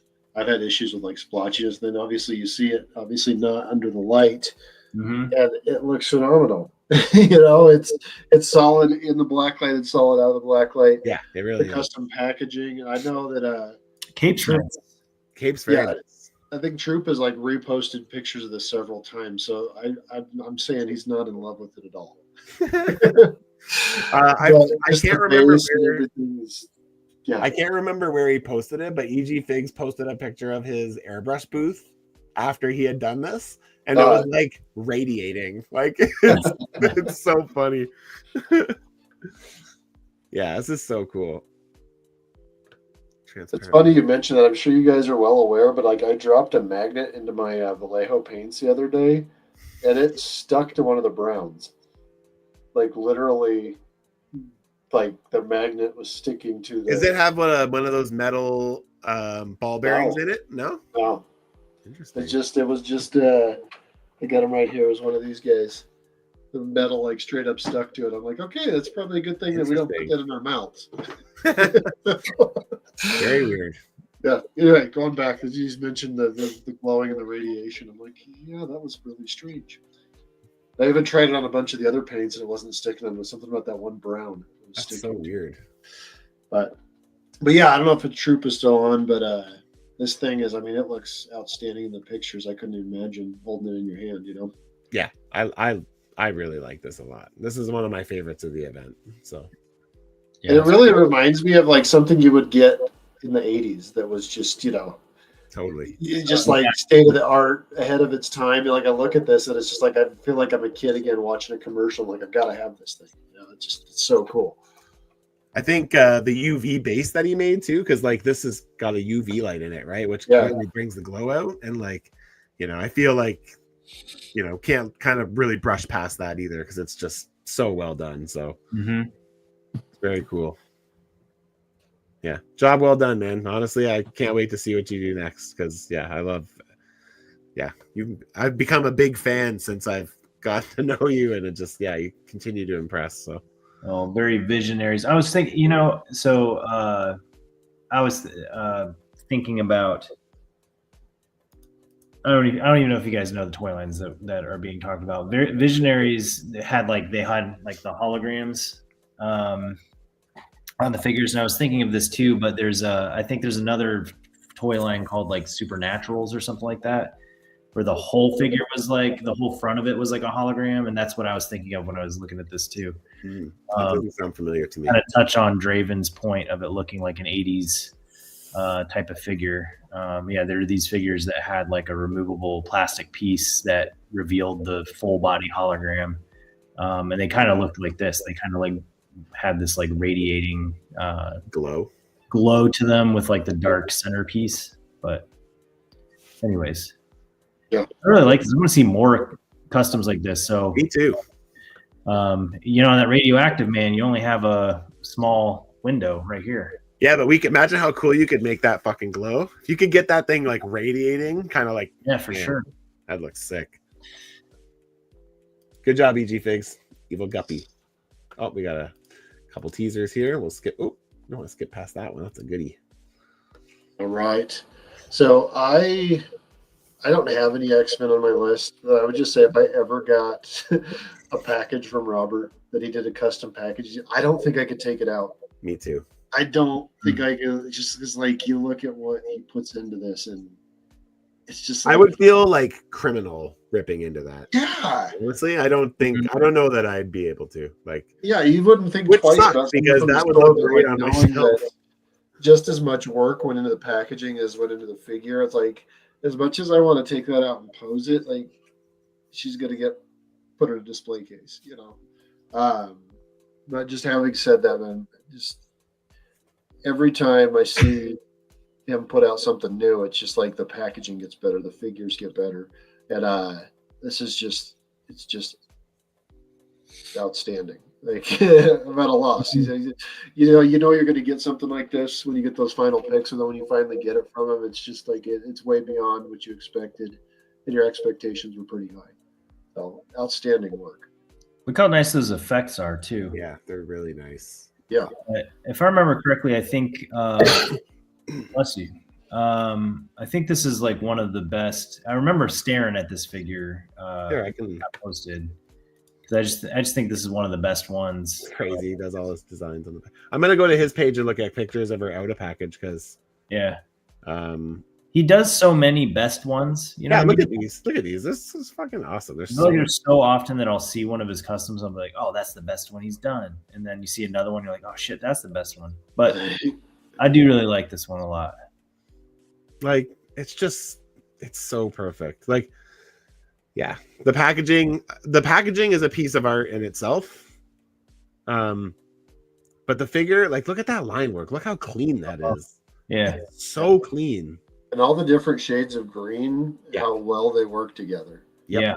Yeah, and the fabric cape is wired also. Yeah. Yeah, and I'm not trying to be weird, but the abs and boobs look really good on this figure too.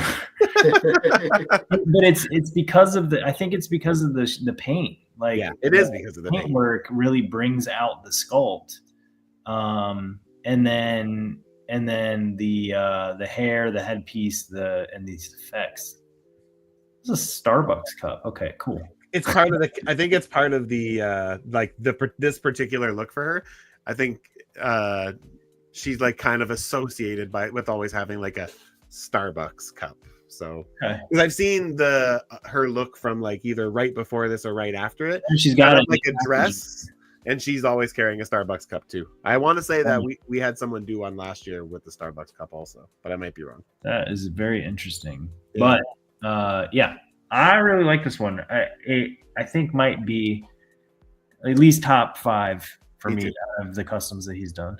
Yeah, me too. It's very clean, very good. He's just one of those guys that just keeps getting better and better. So, yeah, job well done to X-Men Legends for not following him. Yeah, go.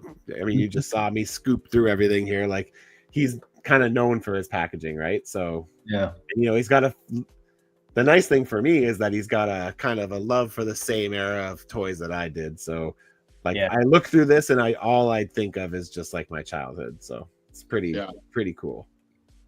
I know McFarlane discontinued the Princess Bride line. I know there was a Wes mentioned earlier, Wesley. I was so disappointed in the series 2 that they released, and like my wife and I are huge fans. That's her favorite movie. And long story short, like I want to make all the other characters they didn't, and I'm going to reach out to him for the packaging because I've never even taken mine out of the packaging yet. Oh, so really? It's like I want to make like Count Rugen and Humperdinck and all them as well. And like I want to reach out to Robert and be like, yeah, can you please make packaging for these so they fit in with the others? Because I'm always like, I don't. First of all, he's got a crazy output.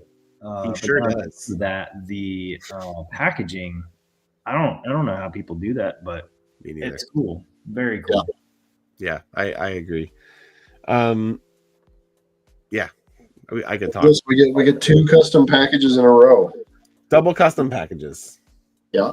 So this was by Geek Out Now. I am like totally drawing a blank on his name. It's Drake. Chatted with him, yes, a million times. There we go.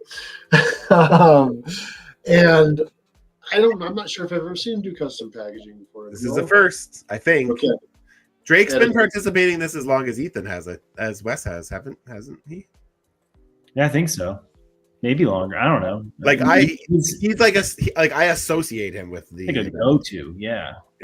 He's always around. Remember a couple years ago he posted all the picture of every figure he's gotten from every swap, and it was like years or something. It was like fucking insane, man. Yeah, and I'll hand it to him too. Like in general, if we ever have somebody drop out, like he's very often one of the first people to raise his hand and say, "Hey, I'll make one." Yeah. But I do want to point out though, I'm not 100% sure if that's custom packaging. I feel like or he's just using. It might just be. Oh, it is just the Nemesis. Yeah. That's still a smart idea. Oh yeah, absolutely. Yeah, it's like why not? You tricked us. But I just wanted to not take away. But I just didn't want to make anything confusing or like have us. Yeah, good point. But with that too, I'm looking at the gold lines on this, and it looks like some of his best work. Yeah, I love the way the color works on this one, and I like that. I remember, I think the conversation I had with Cloudhead about how he was like that head right there. Stoked when he received this. He was just like he was blown away. I forgot exactly what he said, but it seems like those genuine reactions really, really stick out in my mind. Yeah. And then when he got this, like he just kept talking about how much he really, really enjoyed this figure. So definitely hats off to you, Drake. I don't recognize this costume, Wes. What is this? Do you know? No. Maybe something more modern, maybe? Cloudhead's pretty young, so maybe. I don't know. Maybe it's like no, I don't know. I was gonna say, so for some reason I wanted to say it was like maybe that like Alex Ross design that didn't get used, but it's not, because I think that one was more dark.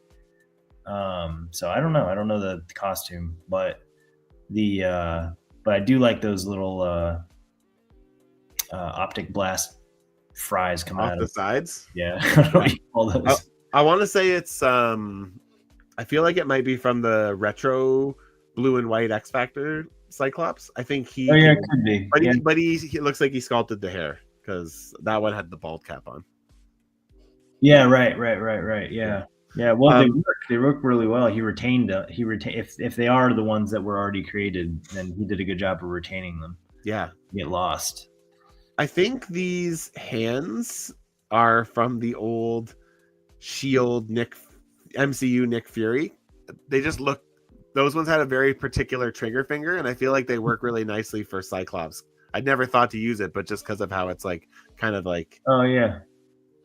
And I also like, I know it's a minor thing, and I usually don't like parts off of a Bucky cap, but I like that he switched the feet out from the usual Sunfire Buck feet to a Bucky cap one, so it looks more like a boot. I think that looks really good too. Yeah. Just little tweaks to kind of change it up a bit, and I think it works. So, but yeah, it's well done. Yeah, it's awesome.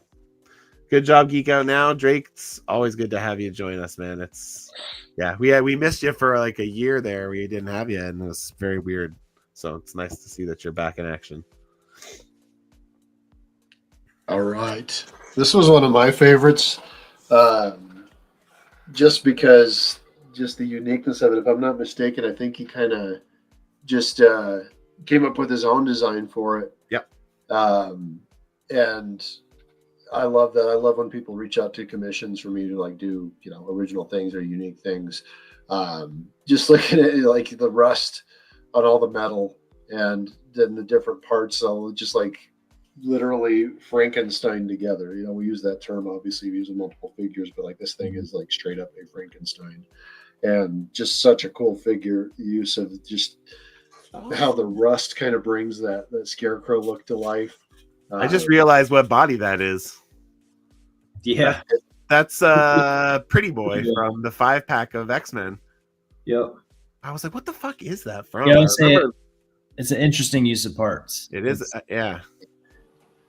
Pretty smart. Yeah, I remember as I got the final picks on this one, I just kept looking at it for the longest time. I was like, I just love how it was put together, the color, and just the overall uniqueness of it. Very cool scarecrow. Mm-hmm. Yeah, I like this. This is very cool. Again, good use of parts. Those are those flask pieces from the Beast with the lab kit there, the retro Beast. Yeah, or they also came with the Lizard. Oh yeah, retro but they also Lizard came with the Franklin Richards and and Valeria Richards. I feel like they could be from that just because that's the cheapest of those figures. Yeah, true. Yeah, who's using the Beast's pieces? These are I really like this. Like that's fucking nightmare fuel. Like the stitched up eyes and the stitched up mouth, and I like the common theme of like all that like yellow and orange kind of like almost like it's like meant to be like light kind of shining through the grills of the pieces and from the inside of the mask and stuff. And yeah, it's creepy. Yeah, you think about like the colors a normal scarecrow would be, obviously the rusting and everything, and it's kind of like put into like this metal concept, and where you would have hay sticking out, you have hay colored paint, and like you said, it looks like light coming through. I love it. I love everything about it. Yeah, me too. Job well done. So Space Age Stuff made this one, and Super Yeti received it. So good job well done, sir. All right, we have a Gonard Gerard original. Oh, sorry, I have a fly attacking me here. So yes, Mr. Gerard made this one. Like you all, I'm actually not familiar with the character. Was it Nausicaa? No, yeah, I don't know. I'm not sure what it is. Kind of looks like it's from like Dungeons and Dragons or something, but I think it's from what the fuck was it from? Here, I'm looking it up real quick. Maybe I think it might be from like an anime, like a Studio Ghibli or whatever it is thing. Oh yeah, actually, yeah. There's a film called Nausicaa of the Valley of the Wind. Okay, there we go. Anime. Well, so I know that's obviously one of. I think it's like gonna right up Gerard's alley. So yes, maybe able to do something that's great use of the color. Yeah, I'm kind of looking at. Thank you for pronouncing that properly, Wes. By the way, I heard the words come out of your mouth. I'm like, that sounds right. We'll go with that. That sounds better. But let me get back to. See, is that the only picture we have? Some nerd is out there. Yes, it is. I can go to his page. Hang on. Look at on a hit list. He's doing that dope. What's it called right now? That Superman too. Yeah. Studio Ghibli. That's one thing about Gerard. He's not afraid to sculpt. Nope. I really like that. He welcomes the challenge whenever he can. Actually, so yeah. these are his pictures, but yeah, I always like the way I feel like I like the way he does like his fabric sculpting. I feel like it's similar to mine. It's like a little bit exaggerated and yeah, it works really well. And he's again, like you said, he's not afraid to like, you know, build a figure up, right? He'll shave it down to fucking nothing and then build a whole body on top of it just for its articulation. And you know, that's playing out in this with this figure here. So yeah. And a blue, and I obviously know. I think the most blue figure I ever did was your Balrog. And oh, really? I used to do.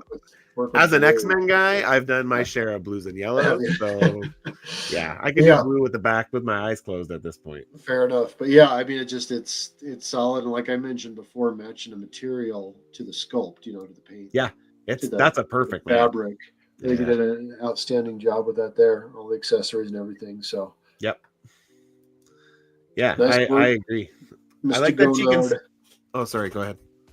No, I'm just saying, it's phenomenal. I like that she can stow the majority of her weapons, like her that's cool. sheath for her sword, and it looks like the gun slings over her shoulder. So yeah, really nice. Yeah, it's well done. Not surprised. I generally find his work is always pretty top shelf. So yeah, job well done, sir. Job well done. All right, back to it. Oh, did it kick me off to where we left off? Kinda. Oh, this is another one that I fucking love. I love this. Is this not cool? I think this is like one of Evan's best, you know, if not the best. When he was kind of sending progress pictures on this and everything, I was just like, I cannot wait to see this thing done. And definitely delivered. I think what was it? Caretaker said it. I didn't think in a million years anybody would tackle this one. And that's another thing I love about this event. When you get that one, it's like, wow, I didn't even think somebody would make this.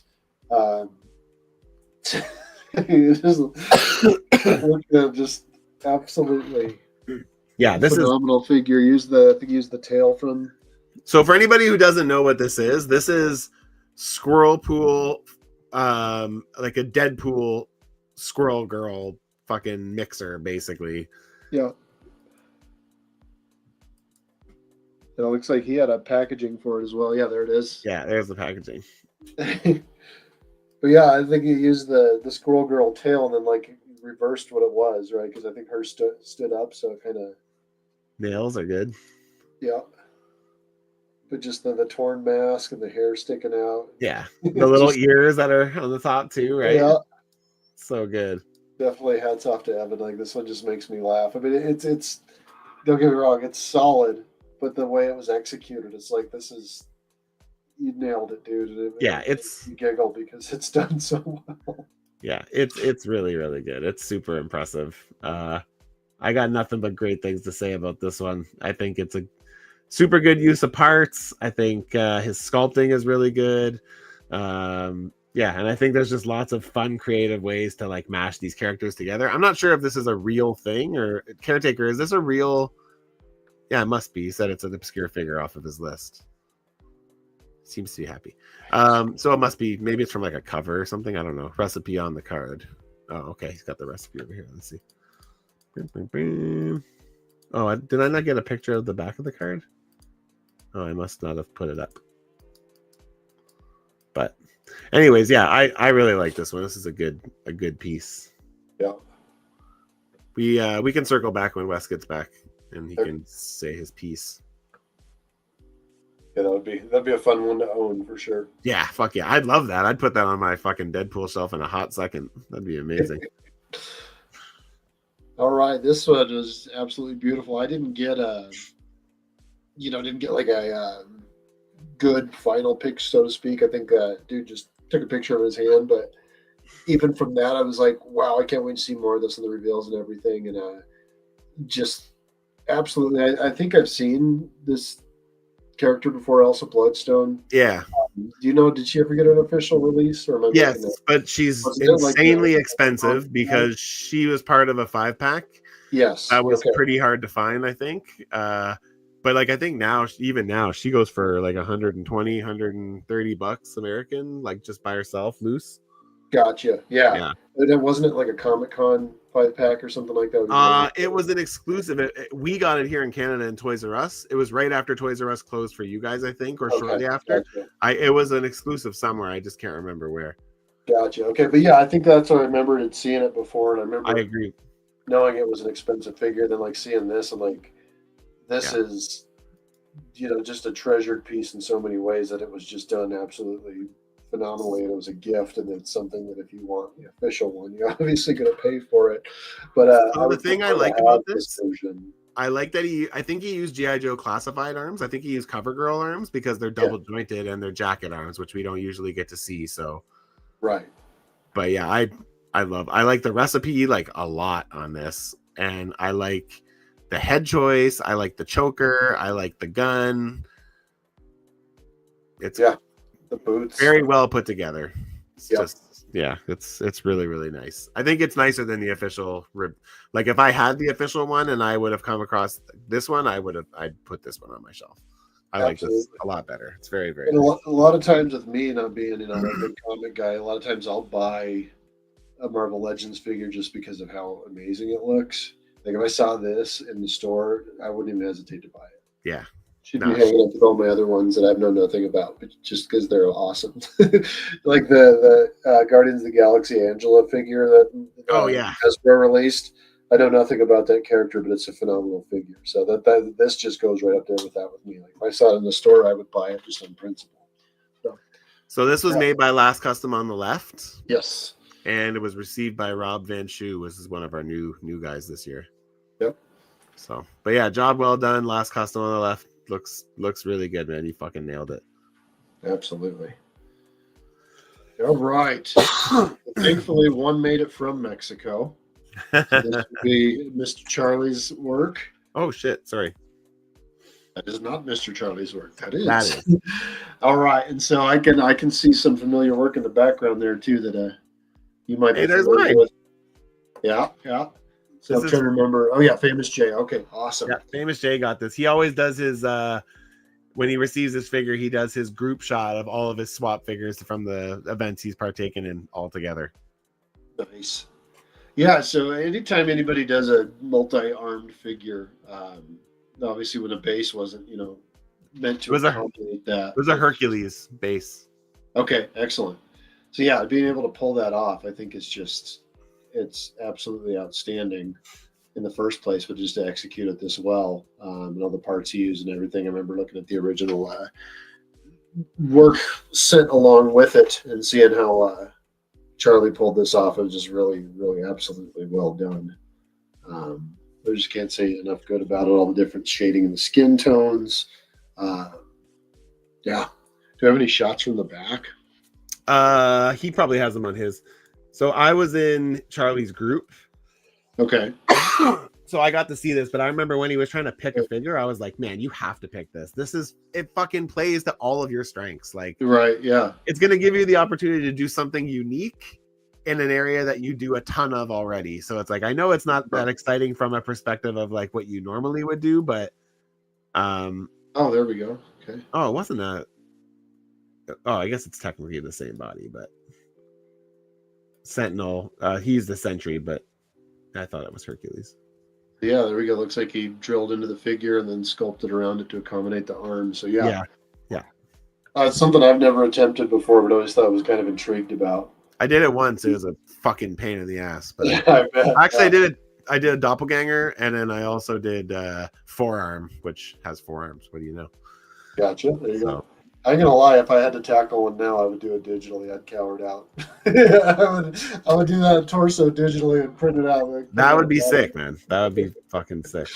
So yeah, they did an outstanding job making that all work, and like I said, plays to his strengths. The kind of the barbarian type figures that he likes to do.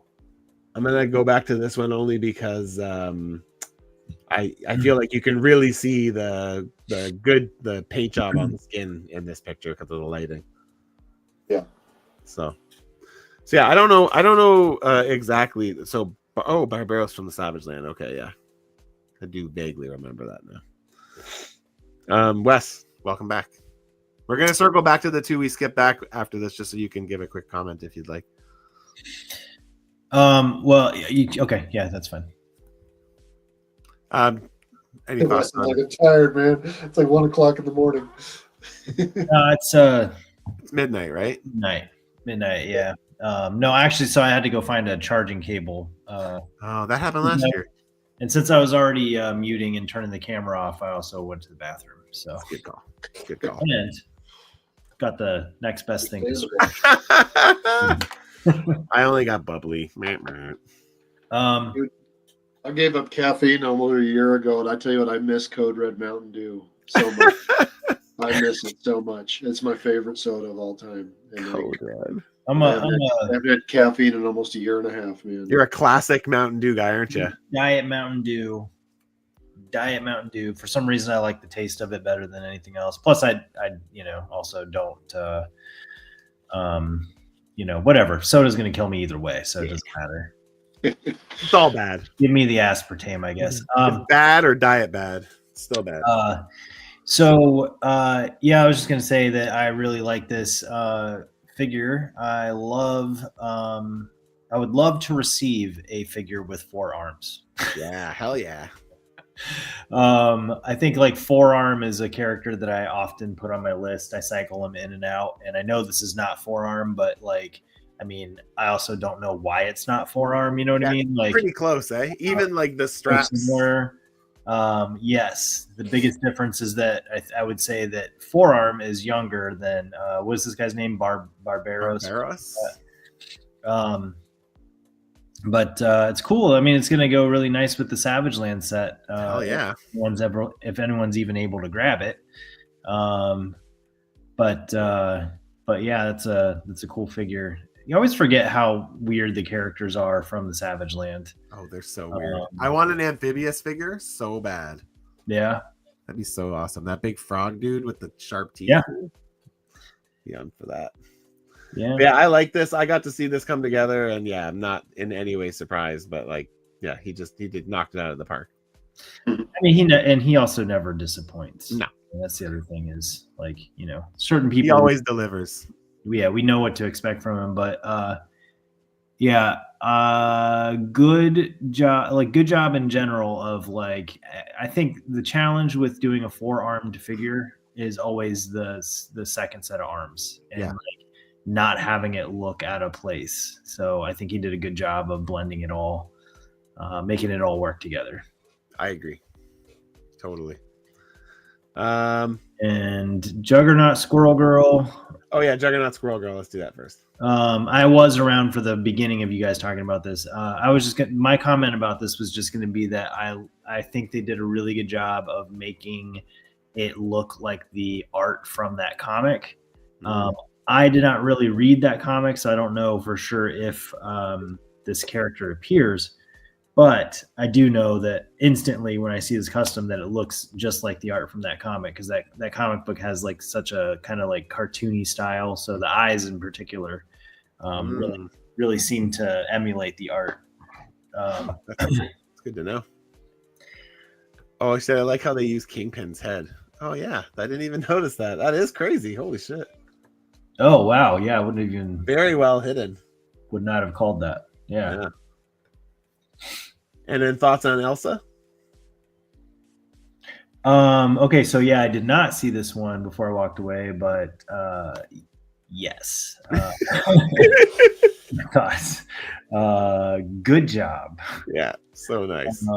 I want so badly to have the next wave team in general. I just want that whole team of figures made. They kind of started getting us there. We got Captain, didn't we? Captain? Which was so strange and odd to make that set. Sitting over at Ollie's right now, there's tons of them for $30 for the whole set. Oh, really? Nice. Yeah, but nobody wants it, so they've been sitting there for months now. I did pick up an extra Captain. No idea why, man. That's good fodder right there. I figured maybe I'll get around to making them myself. And making Machine Man Aaron Stack, but that'd be awesome. Anyways, this is a really well done. I remember when I saw this posted to the page, just thinking okay, yeah, it's clean, It gets the colors right. It does a better job, I think, of the head sculpt than what we got. And it doesn't have that weird, like, I don't know if you guys have the A-Force version. I'm familiar enough with it. I don't have it though, but It just, the skin tone is weird. I just don't think it's really that impressive. That's all. I think it's Well, no, it's not. It's not. And the skin tone is just a little bit strange. Is it? And I know I don't this know is if you.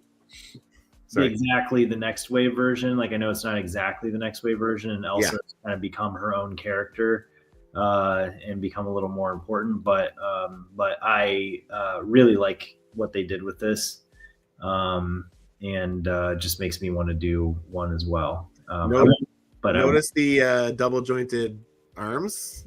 They're Yeah. G.I. Joe. I think they're maybe. Lady J arms probably. Oh, Lady J. Okay, nice. Shit, yeah, no, or a CoverGirl. That's what I thought. Maybe it was CoverGirl. Which is kind of interesting because I think that CoverGirl figure is a little harder to come by, but yeah, that might be CoverGirl. Shit, didn't even realize. God, G.I. Joe figures are so versatile. Fucking right. Yeah, they're good. They're good fodder if you get the right things and you like. You know?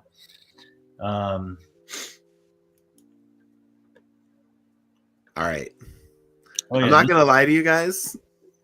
I think this is my favorite figure of the whole event. Yeah. I have zero attachment to it, but I just when I see the source image from what it is from, it blows my mind away. And then when I find out that T-Fits made it, like, again, talk about being outside of somebody's general realm of what they do.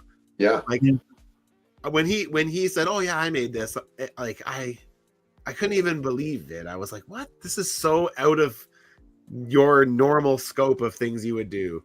And I just think it's like so well done. Like what possessed him to even, like go that route in the first place? Like that's the game. Yeah. That's the figure. And that's the game. Yeah. It's like fucking perfect. Yeah. I remember back in the day, Pizza Hut had a deal. If you got a large pizza, they gave you a demo disc. And this game was one of those ones on one of the discs I got. Oh, really? It actually had Final Fantasy VIII on there as well. That's when I first fell in love with Final Fantasy. But I remember playing this game just for a little bit, just on the demo. When I saw this thing, it kind of like brought back that memory. I'm like, this is like exactly what I remember from back then. And interestingly enough, as he was packaging it up, he broke it. Yes. So he had to basically, he had to get it out and redo it. He was just stressing so hardcore. Like, it was the neck, right? I was talking to him about it because, like, after he said it, I was like, man, I have to tell you, like, I'm so impressed by this. This is just insanely good. And then he said, he's like, yeah, it ended up being for the better because he used the neck from, I can't remember what he said, but he said that it like actually gave it more articulation, so it worked out being even better. Happy accident. Yeah. But yeah, just really cool. Like the fact that he decided to take that one on, I think is outstanding. I love seeing unique things like this. Yeah, me too. Makes me want to actually go back and play that game. Looking at this makes me not want to go and play that game, but I love this so much. Like I'm so impressed by this. I love it. I love seeing it because I'm just like, yeah, man, that's fucking awesome. Yeah, it's like I have such a vague memory of this game, but I saw that and I instantly was like, what? Somebody made this? Yep. To Caretaker's point, yeah, it's spot on. Like it is. Again, almost too perfect. Like there's no, like, I really don't have much to say about it other than like, oh fuck, look at that. Yeah. Yeah, you look at this picture, it almost looks like, this was a line that was never released, and this is the only photo that exists of this thing. Totally. It does. It looks official. Yeah. So cool. Yeah, it's cool. And it's cool because Wicked Fat received it, and his attachment to it isn't even, he said, Medieval is my little brother's favorite game of all time. I honestly only like it because of him. He's a few years younger than me, but always wanted a super scary. I don't know. I can't read apparently. But anyways, his attachment to this game is because of his brother, which I think is an added, like, a nice thing, right? So yeah, that's cool. But yeah, this is dope. I fucking love this so much. I do think it's at the very top for me. It's it's my favorite of the event thus far. So, all right, I'm moving on. All right. So we have. There you go. Cool. Mr. Dave Wheeler made this one. Say Wicked Gideon. I think is one of Dave's best pieces personally. I would agree. Not to discredit anything he's done, but I just when he sent me this, just all around how solid this figure looks, even the gold on the arms, the red, everything he did on this just worked really, really well. And yeah, I just hats off to you, Dave. This is a really nice figure. I love gold. Can I paint this yellow gold? It's kind of That's too funny.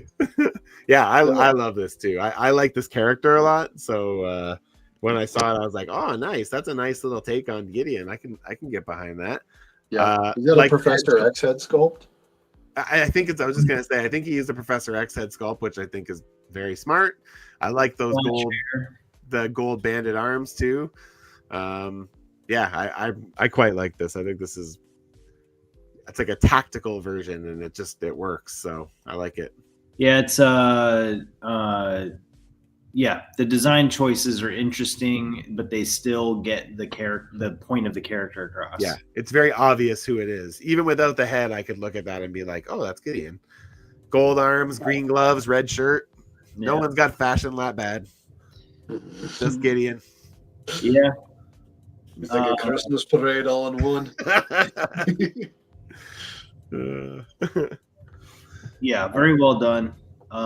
With like I don't know, smart and interesting choice of parts. Agreed. Quilombo Neil received this figure, so nice. Good job, Dave. This is one of your best, I would agree.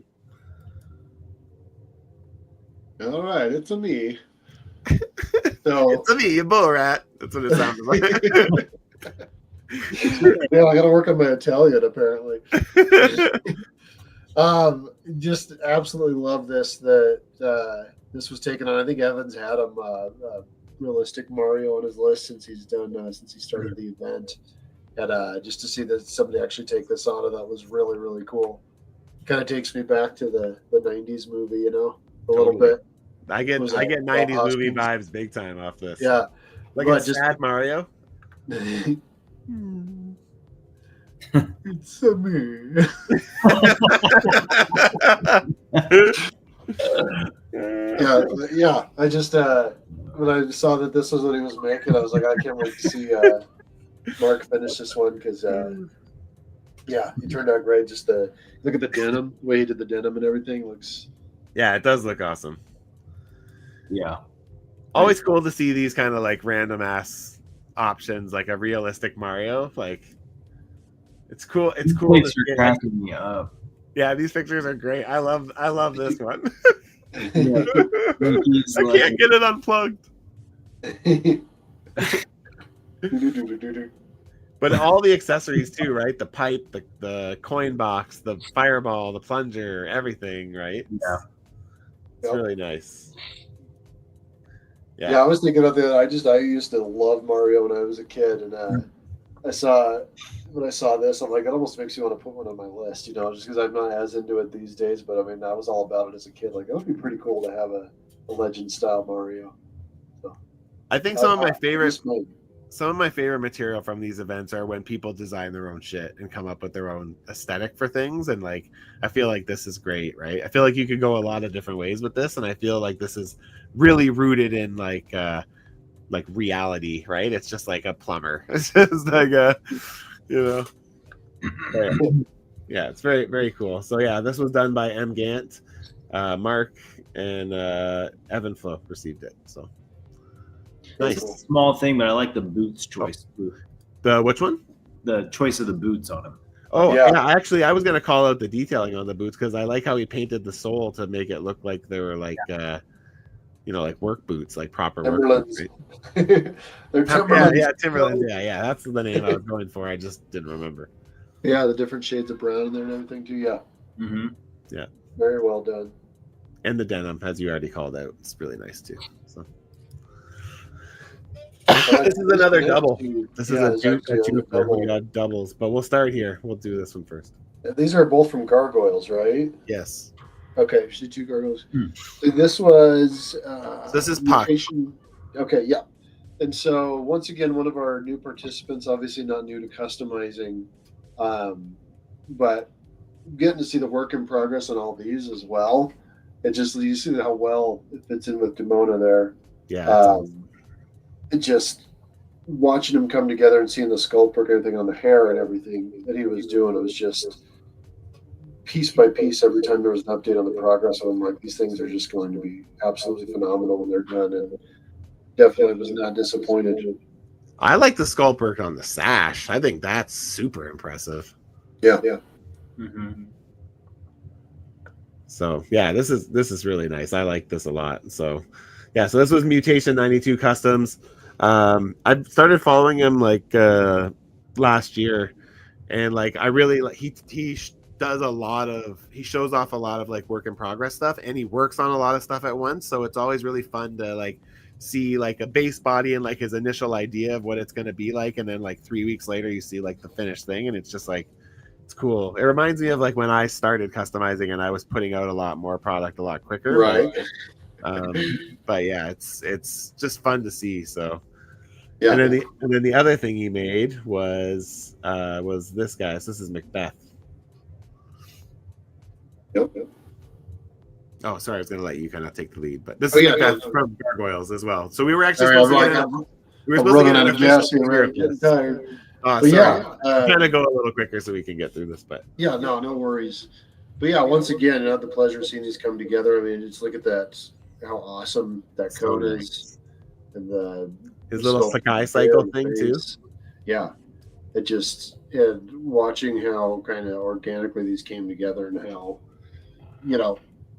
once again, for one of our new participants, just the dedication to the event and everything, and making 2 just solid, outstanding figures like this from the same line that fit really well with the NECA figures. I'm trying to remember too. I'm wanting to say one of these 2 weren't actually on the list. I could be mistaken. I'd have to go back and look at it, but I think for sure Macbeth was, and he may have actually done the other one. Well, if it might be because like so Macbeth, we were supposed to get an actual NECA figure of Macbeth, but then they stopped doing the Gargoyles line before it came out, I think. So okay, yeah, gotcha. But yeah, like I said, as far as the wish list goes, I'm wanting to say there was only 1 on there, but he made the 2, so I could be mistaken. But yeah, definitely. Mr. Joe Amaro received these, and he's one of the guys that we're still waiting to see his figure. Oh man, that sucks. I always look forward to seeing what Joe makes. He makes cool shit. I gotta say, the soft goods jacket on this is really nice. Yeah, look at obviously the red on the inside and black on the outside. It's just even the tail of the belt kind of like wired like that, like kind of running back. That's sick, man. Looks good. Yeah, definitely. Once again, just absolutely impressed with one of our new participants, and as you mentioned, he's got a bunch of other projects going on as well, and these 2 just turned out absolutely phenomenal. Go follow him. It's fun to follow him. It's always cool to see. And then 2 weeks later, you're like, oh shit, that's coming along nice. You're right. Yeah, I get jealous as much work as he does. It's like, damn, I wish I could bust out half that much. Who made this beautiful thing? Who's got it in the comments? I love gold. Man, the thing I love the most about this is the hair, but I'll let you say your piece and then I'll say mine. So that was what really first attracted me to doing this figure of Nubia, Summer Glutton for Punishment. I was just like, I saw the picture that Nico had put on his list, and I was like, how the hell would you do that? Hey, what's up? What's up, my friend? So I instantly thought, okay, like, yeah, I'm gonna probably have to do this digitally, because somebody had mentioned maybe using I hadn't seen the second Spider-Verse movie, but Oh yeah. The lady from there. Jessica Drew, I think. No, it's not Jessica Drew. Is it? Yes. Is it? Okay, but yeah, somebody had mentioned maybe using that figure, and I was kind of looking at it and what I'd have to do to kind of alter it and everything. And I'm like, you know what, I'm just gonna do the head sculpt digitally. I'm getting much better with hard surface stuff, so I figure like I could pull her tiara off and everything. And my biggest worry though was obviously knowing I was going to be using the She-Hulk body, being that she's the Amazon warrior. And Nico said, yeah, I wanted it to fit in with Legend style, but my big worry was how heavy it was going to be, even after I hollowed it out, because basically sculpted it from scratch, printed her out hollow, so basically the whole inside was hollow, drained it out and cleaned it and everything. But she's still, if you just get her just the wrong position, she goes. So I actually put magnets in her feet for him as well. So if you wanted to put her on any kind of metallic base, so she wouldn't have to worry about her falling over all the time. Smart man. Just kind of proactively did that for him, but yeah, I was pretty happy with how the skin tone turned out. I haven't painted a lot of darker complexions, so I kind of watched some tutorials on that. He used one of those gold chrome pins for all the gold. Gold. And let it sit for several days. And I was still afraid to touch it after that because they're kind of like those small pins. And it all seemed to be just fine and not smudge. Needs vertical. Yeah, I know. Thanks, man. But yeah, and shout out to my wife. She actually, and Wes as well. Actually, Wes helped me with the right wire and everything to buy for her cape. In my frantic attempt to get this thing done on time. I was wondering what you ended up doing with that. Yeah, I subbed it out to my wife. I traded her a massage for physical labor on the So, but yeah, so basically the cape will bend and move and everything as well. And I've just basically got one of the wires poking. It just goes into a little hole into her back. And I honestly, since I got my gift from, oh wow, I'm losing it. Drawing a blank from Pim Particles on the She-Hulk. The saber Christmas. I actually kind of went full circle and used this base for Nubia, and I actually followed all his prep work that he did on his video to kind of help me with the prep work on her, and that really helped a lot for the pinless figures. So I wasn't afraid to cut it all apart after watching him do it and glue it back together. It worked out really well, so I didn't have to worry about the joint rub at all. Nice. Yeah, that's what I know. I'm trying to get it all in as quick as I can here. All right. Well, I'm gonna tell you that all of your paint work, as always, is fucking flawless. Like, yeah, all of your subtle shading on her loincloth, like it really catches my eye. The loincloth piece, like the colors on there look awesome. The gold pops like crazy, and the skin tones are like so good. Like the only like the person who I think paints the best darker colored skin tones is Nico. So the fact that you did something so awesome and brought it and gave it to him, like, yeah, I think that's really cool. Because like when I think of the best like darker complexion skin painters, like in our kind of community, like Nico is the one who I think does the best. Like, so yeah, it's cool that you got the chance to do something like that and then give it to him. And then like the hair, I appreciate it. Yeah, he actually gave me a few compliments on some things. He's like, yeah, most people don't do this or that when they paint darker skin tones, and I was like, see, you're gonna make me cry, dude. Yeah, man. And yeah. I really feel like I struggle with paint, so I really appreciate hearing you say that. You shouldn't. But again, I get it. I still, like, to this day, I get nervous when it comes time to paint. I really do. So I'm hoping I get over that eventually, but it's almost been 10 years of customizing. I also think the hair is just like insane. And I'm just like, how is she standing there right now? Because that hair looks like she shouldn't be. So, but yeah, all in all, man, this is like one of your best. Like, again, I feel like this plays to some of your, like, this calls me back to your Black Knight, which I still like love so much. It plays to your strengths in such a crazy way. And yeah, you fucking did a great job. So good. Yeah. Thanks, I'll probably always love your Mutant Apocalypse Raphael the most. Oh God, that was awesome too. Yeah, to this day, that's my favorite one I've done. I'm not going to say it's my best, but it's been my favorite. It's definitely my favorite that you've made. But you always show up in like such amazing ways with your customs. And just to echo what Matt was saying, I think your paint work on this is so solid. And I love the shading and what you accomplished with the loincloth, but I also love what you did with like from like the neck area up, like the head, the face paint, The boob shading too is it's great. I'm not just saying it because it's boobs, but I'm saying it because it's like it, you see that mist a lot, and like it adds a lot. Like it adds like a realism to it.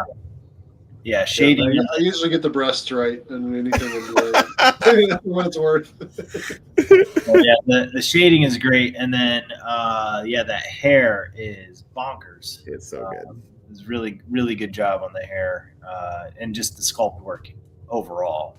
Although that's sort of like, I think Matt and I just expect that from you now that you're going to do some phenomenal sculpt work. But yeah, honestly, you really knocked this out of the park. Thank you. I have no criticisms whatsoever.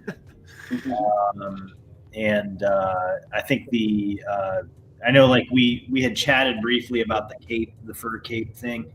And I'd sort of given you like the best limited knowledge that I could about what I would maybe do.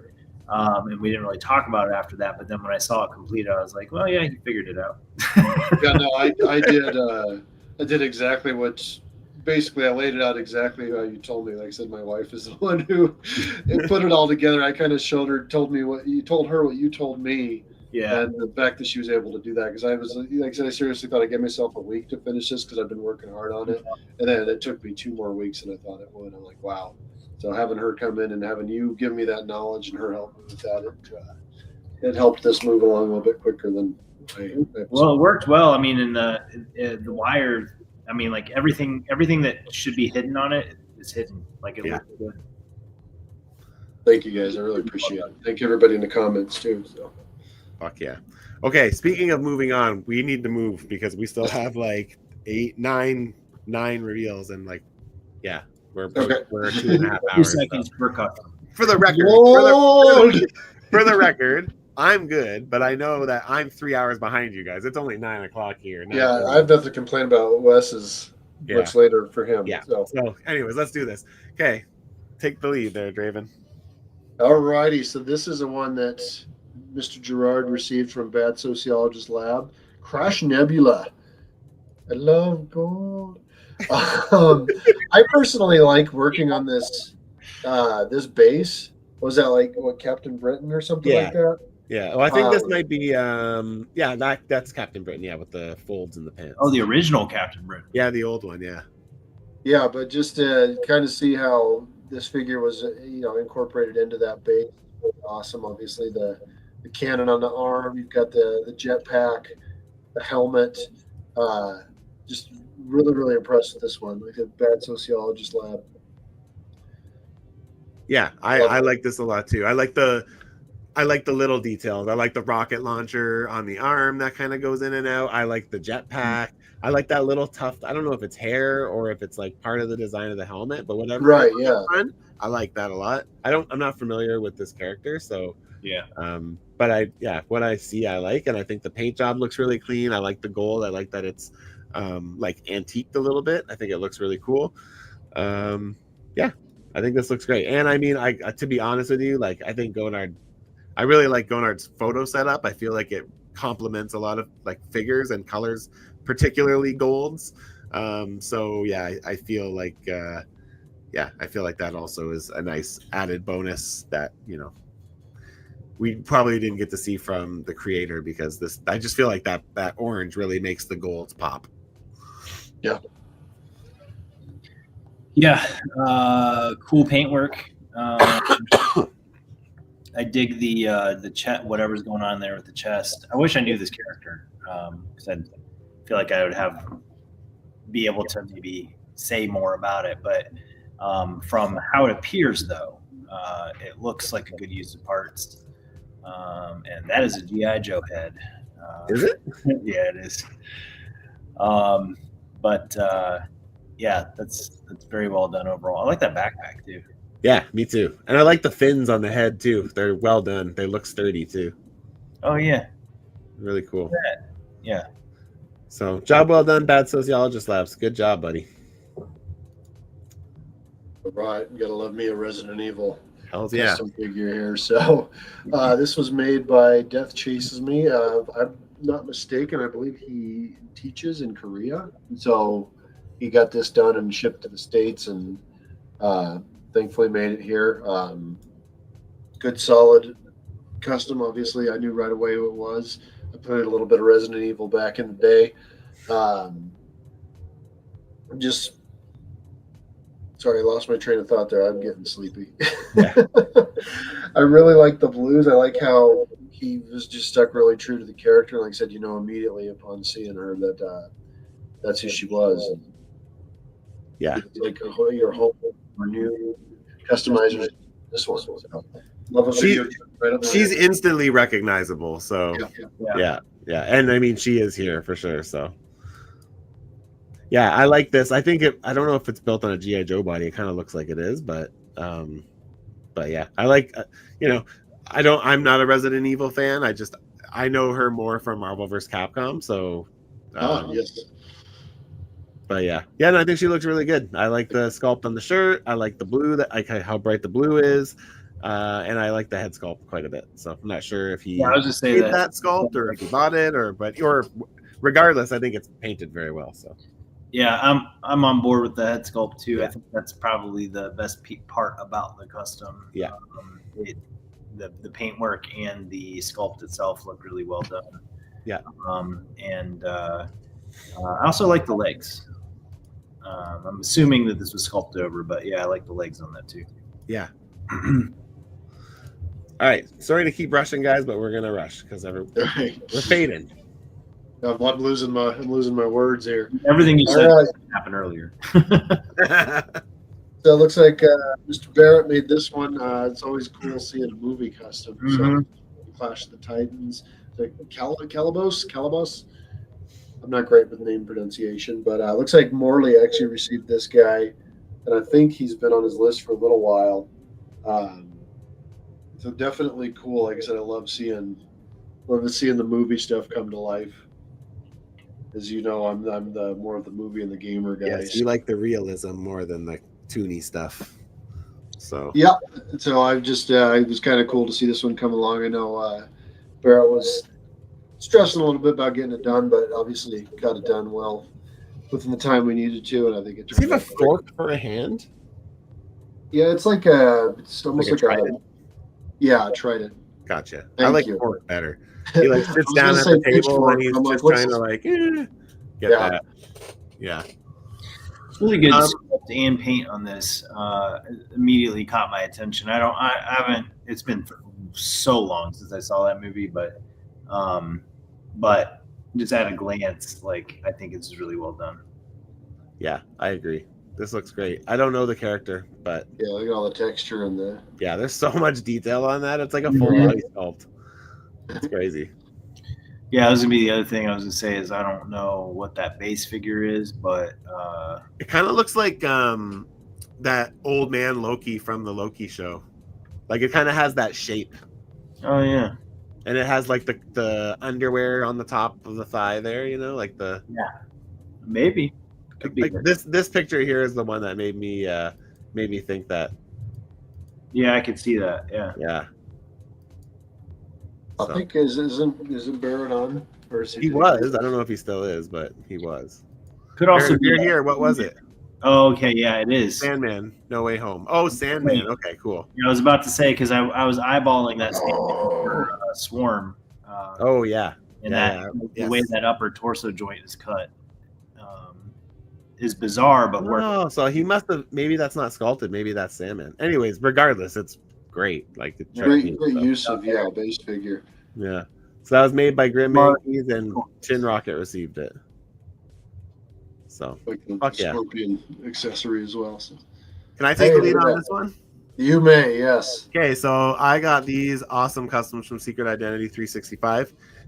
Both of these are like super nostalgic for me because I had the 5-inch Toy Biz figures for both.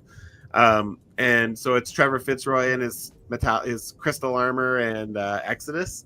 And yeah, I fucking love both of them. They're both I think Exodus, I feel like Exodus kind of has more like thought put into him, but to me, I love that Fitzroy. Like I feel like the parts that he used are so smart. Like I just feel like it's such a good use of those old Ultron body or old Ultron parts. The only thing I might personally do is I might add the like a swivel on the ankle because it's currently just got the up and down. But yeah, that's my only nitpick. I just want him to be able to move his feet a little better. But I love the recipe so much. Like I think it's so smart. And then he took the old crystal armor from the old Toy Biz 5-inch one, and then he cut the head off because it wouldn't fit on the dome. And yeah, it just they work here. I put some museum wax on the back of them to like hold them on the legs, and yeah, man, they're like it's perfect. It works so well. So yeah, I love these so much. I'm so happy with both of them. I think they're I can't wait to redo my X-Villain shelf and get them in there. Yeah, actually, I think I saw somebody else recently. It might have been X-Men Legends. Yeah, using the Fitz. Yeah, because I mean, I feel like the answer was there all along to use the armor from the Toy Biz figure, but at the same time, like we just haven't seen a ton of this version of Fitzroy made. Yeah, it's not usually when you see him, it's his other look. Yeah, but for me, like this is the version I would want because it's the Toy Biz version. Like I didn't know about Fitzroy until I had the toy, and then I read the comic later. I'd have bought the other one, but this would definitely be my number one choice. Yeah. So. Yeah. But yeah, very well done on both of those. I saw those and I was instantly jelly. Yeah. But I thought it was smart decision making across the board. But I see what you're saying about the ankle. Yeah. I get that. Yeah. But I still love it. I think like the feet work perfectly, so it's like I'm willing to accept it because I think the aesthetic is perfect. So yeah. Draven, any thoughts? Like I said, obviously you guys are more the comic people, but like looking at both of these, it's something I would be proud to have in my collection, especially dude on our right there. So I'm not sure which one's which, but the crystal armor guy. Yeah, it's just right. like the color choice, the way the hair and everything came together. Is like, yeah, I love the head too. It's really good. It's got some fucking sass to it, and I dig it. Good. Yeah, definitely could have fit really, really well in your collection. Yeah, I'm excited. Good job, Secret Identity. I love them. I'm so happy with them. Too. We chat a lot. So, all right, these ones were. One of my most favorite thing is medieval stuff. Right, that's always been a go-to theme. And when I saw the option on the list, I believe the Winter Soldier, like medieval style, was the original request. Watching these come together, I was just like, this is another one of those, like, should I give dude my address? Just the whole medieval theme of these and like taking the Marvel theme and mixing it with that and not only attempting it, but also knocking it out of the park. These things are just so freaking cool, and I'm absolutely in love with them. Yeah, you look at everything that went into all this, and I believe Caretaker had them done for a little while, and then Barrett got held up a little bit, so I think I kind of gave him a little bit more time to actually work on some more of this stuff, which is kind of a blessing in disguise that we get to see more of this awesome medieval goodness. But just look at just the way they're interpreted into medieval style and the way the stuff fits, like the star on Bucky's arm and all that. It's so freaking cool. And it's just, I love it. I absolutely love it. I just can't say enough great about these. Yeah, I like these too. I think the ideas alone are like super awesome. Like I love the look of Winter Soldier. Like I like how his hair is like all in his face, and it's just like you'd literally just see like the tiniest little portion of his face. I think that's so cool. And then Captain America and like Night Edition is just it's fun. I think the aesthetic's really good. I think again it plays to a lot of his strengths. I think he's really good with like that gritty, dirty looking like armor type pieces. And I think these both play well. And like I made Grin Man a medieval Hawkeye a few years ago for Summer Swap. So I would love to see a picture of all of them together. So Yeah, that's right. Yep, I remember that. Yeah, I mean, I don't think mine would fit the aesthetic because these are kind of like darker looking. You know, mine's like a little bit more like Marvel Legends color style, whereas this I feel is like more, you know, maybe like old school McFarlane with like the heavy washes and it's, you know, super detailed, right? So yeah, but I'd still think it would look really cool to see them all together. Yeah, it's like old school McFarlane actually had really good articulation. You know? Exactly. Yeah. Exactly. And then we also did this Wrath figure too, which I'm not familiar with who that is. I recognize the look, but I don't know where they're from. Wraith. Wraith? Oh, okay. Yeah. Yeah, it's from a storyline. It's actually from the storyline that kind of like modernized Guardians of the Galaxy. Oh, okay. So it was the I think it was like the Annihilation. Oh, okay. I feel like we talk about this story every review as well. Probably, yeah. I think we do. I feel like for some reason I feel like maybe Wraith gets made maybe frequently. And I don't know who it is, and then you're like, oh, it's this person. Well, it's like a character that really kind of disappeared. But anyways, I really like this representation of it, of Wraith. And then obviously I know you guys are fawning for the medieval stuff, which I think is really well done as well. But I think the Wraith came out really well. Oh yeah. Oh, you get these get a better idea of it with the video for sure. Yeah, and the lighting's a bit brighter too, so not quite as dark. Maybe. Yeah, not quite as dark as the other one. I think he has individual posts for them. Also, that display base is fucking crazy. Yeah, it's so nuts. Yeah, I wonder what those wings are from. They look like they're kind of from that either Monster Venom or I thought Sauron originally, but doesn't have articulation, so I don't know. Yeah, you can tell us. He's here. Tell us. Tell us, where are the wings from? We need to know. Oh, from Venom. Okay, there you go. All right, thank you. Yeah, well, these are really well done. I like the creative choices made on the medievals. Me too, a lot. It's really, really nice. And that vest piece on Wraith, I just wanted to point out that was really well put together as well. I don't think he did a post for Wraith. Oh, he did. There you go. Yeah. Yeah, that's pretty badass. Works well. That gun thing is kind of cool, whatever that is. Like an attachment of some sort. Yeah. Like a gooey. Look at that. That's cool. Yeah, I think Wraith's whole purpose was just to look like a badass. Huh. Seems to be nailing it. They did like 0 story development for that character. Good job, Caretaker, man. You always deliver. This one's no different. 3 figures, too. What the fuck? That's awesome. Yes. All right, so this one looked familiar to me because I made one of these last Christmas. Yes, you did. Now, this was made by Mr. Neil Colombo 29. This is Malice. One of the issues I ran into is actually trying to find a lot of really good reference photos of the character. So I think this is a pretty short-lived thing, right, Wes? She's shown up multiple times. Oh, I see. Okay.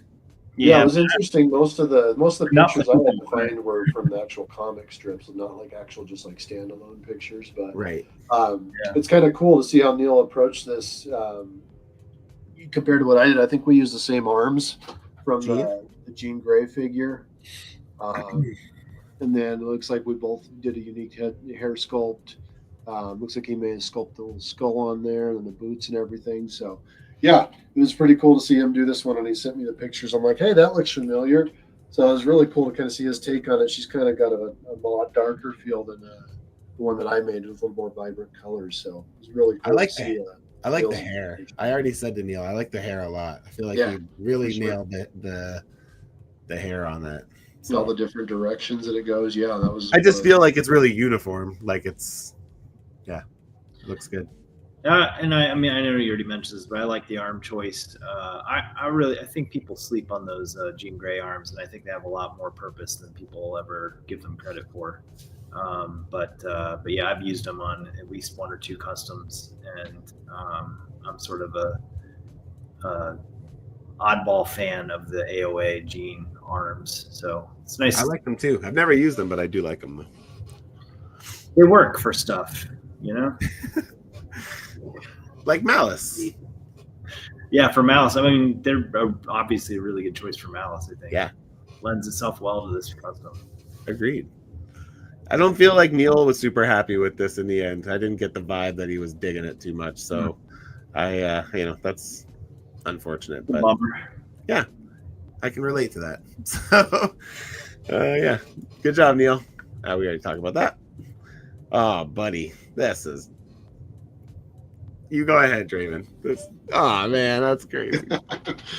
So I do have to say that when I opened this and I saw that Will had made Bayonetta, I was like, I didn't believe it at first, right? She's been on my list since the beginning. She was definitely a top 5. They said I'm more of a gamer. I unfortunately couldn't play the other games because they debuted on other consoles, but I played the first one so much, and like, she's one of my favorite top 3 witches in video games of all time. And just, I knew for years I've seen Will's work. I've always wanted a figure from him, and the fact that I actually finally got one from him, and he did one of my easily the top 5 that I've wanted forever on my list. She just, yeah, I had to take videos of it. Just the stills weren't enough. But yeah, it's amazing. Just the way he painted the details across the wrist. That's all hand painted. Look at those. They like it how symmetrical they are, and just everything about this figure. The guns on her feet, the hair coming off the arms, and yes, that's her hair on her arms. It's a weird story, anyway. So this is made by Token Customs, just so you know, Caretaker. If you yes. Yeah. Oh, okay. I said yeah. We keep saying Will, but yeah, Token. Yeah. But just, I mean, look at everything about this figure is just. I don't even want to touch it because I'm so afraid of dropping it or something. Like now, like Token, I just Token reminds me. He's like raw, like Pim particles for me. It's like I get the work, and it's like it's actually inspiring. Like it's like you get it, and you just like. You're so amazed with how good it looks and feels in hand that you're just like, man, how did he do this? Like, yeah, And that was the thing is the first thing my wife said is she's like, this looks like this was like an official release that you would pay. Yeah, this is crazy. $100s for. Like, yeah. I love the pink on the guns, on the boots and the gun there, like on the. It stands out like crazy, and that face sculpt and the paint job on it are both like eerily realistic. Yeah, he didn't miss a single thing on her. Like if you look at an actual model of the character from the game, he didn't miss a single thing. It's spot on. So even just the jewelry and the symbols on both of the hair pieces are different, and they match perfectly how they're supposed to be. And yeah, I am so happy with this figure. And I don't usually keep my gifts with me on my desk, but she's been sitting on my desk so I can just look at her all the time while I'm working. I'm so happy. I can't even express it to even now. I just like, wow. I told Will, I said, I'm gonna have to start like, whoring myself out or something so I can pay for you to make Rain and Alicia for me as well. Like I gotta have others. I gotta have my 3 favorite witches together. Like, yeah. Technically Rain's a vampire, but anyway. So love it. Even in hand, it's just like it looks beautiful in the video. Like you should see it in person. She's just absolutely amazing. I wish I knew this character, but without knowing her, I am totally in awe of this. It's really, it's really kind of insane. But yeah, those like I guess I'll just talk about like these tassel things on the arms. Those are nuts. And then the pistol high heels. Is that what I'm looking at? Yeah, she can like stand on her hands in the game and shoot people with her legs and stuff. It's over the top. It's character, but it is like, first of all, never would I ever be like, oh yeah, I'm gonna make that. Me neither. I would be like, I'm staying the fuck away from that thing. I wonder why I haven't made one yet, right? I would be like, who would ask for this? Phenomenal, absolutely phenomenal. That's a flawless victory right there. Yeah. Job well done, Will. It's incredible. Not that it's surprising in any capacity. Right. I pulled that bubble wrap back and I saw those glasses. I was like, no way. No freaking way. Draven, how do those arm things not break? I'm just gonna go out there and say one of them definitely did not break during shipping, and I had to. One of them did not fix break it before I posted a video. That's honestly what took me a little bit long to post. And Will was, I didn't want to tell him, but he's like, "Hey, just want to make sure you got your figure okay." I'm like, "I did," and he's like, "Did the arm hair survive?" And I'm like, because no. he was having problems with that with it breaking off too. So Yeah, I think it's like that 3D printed like rubber material. I think it's kind of a newer thing, but honestly, I put it back on. I just dug out a little bit of a hole, put a little piece of metal in there, glued it together, and it stayed perfectly fine ever since. So that's a good way to do it. Just that one little part didn't survive shipping, but yeah, she still has her full articulation in her elbows and everything without it inhibiting anything amazing, at all. It is either amazing. way, because it's like they just look. It looks like it would be so fragile. Yeah. But yeah, no. Once I repaired it, she's been right as rain. So. Like that's a work of art right there. It is a work of art. I agree. All right, next one.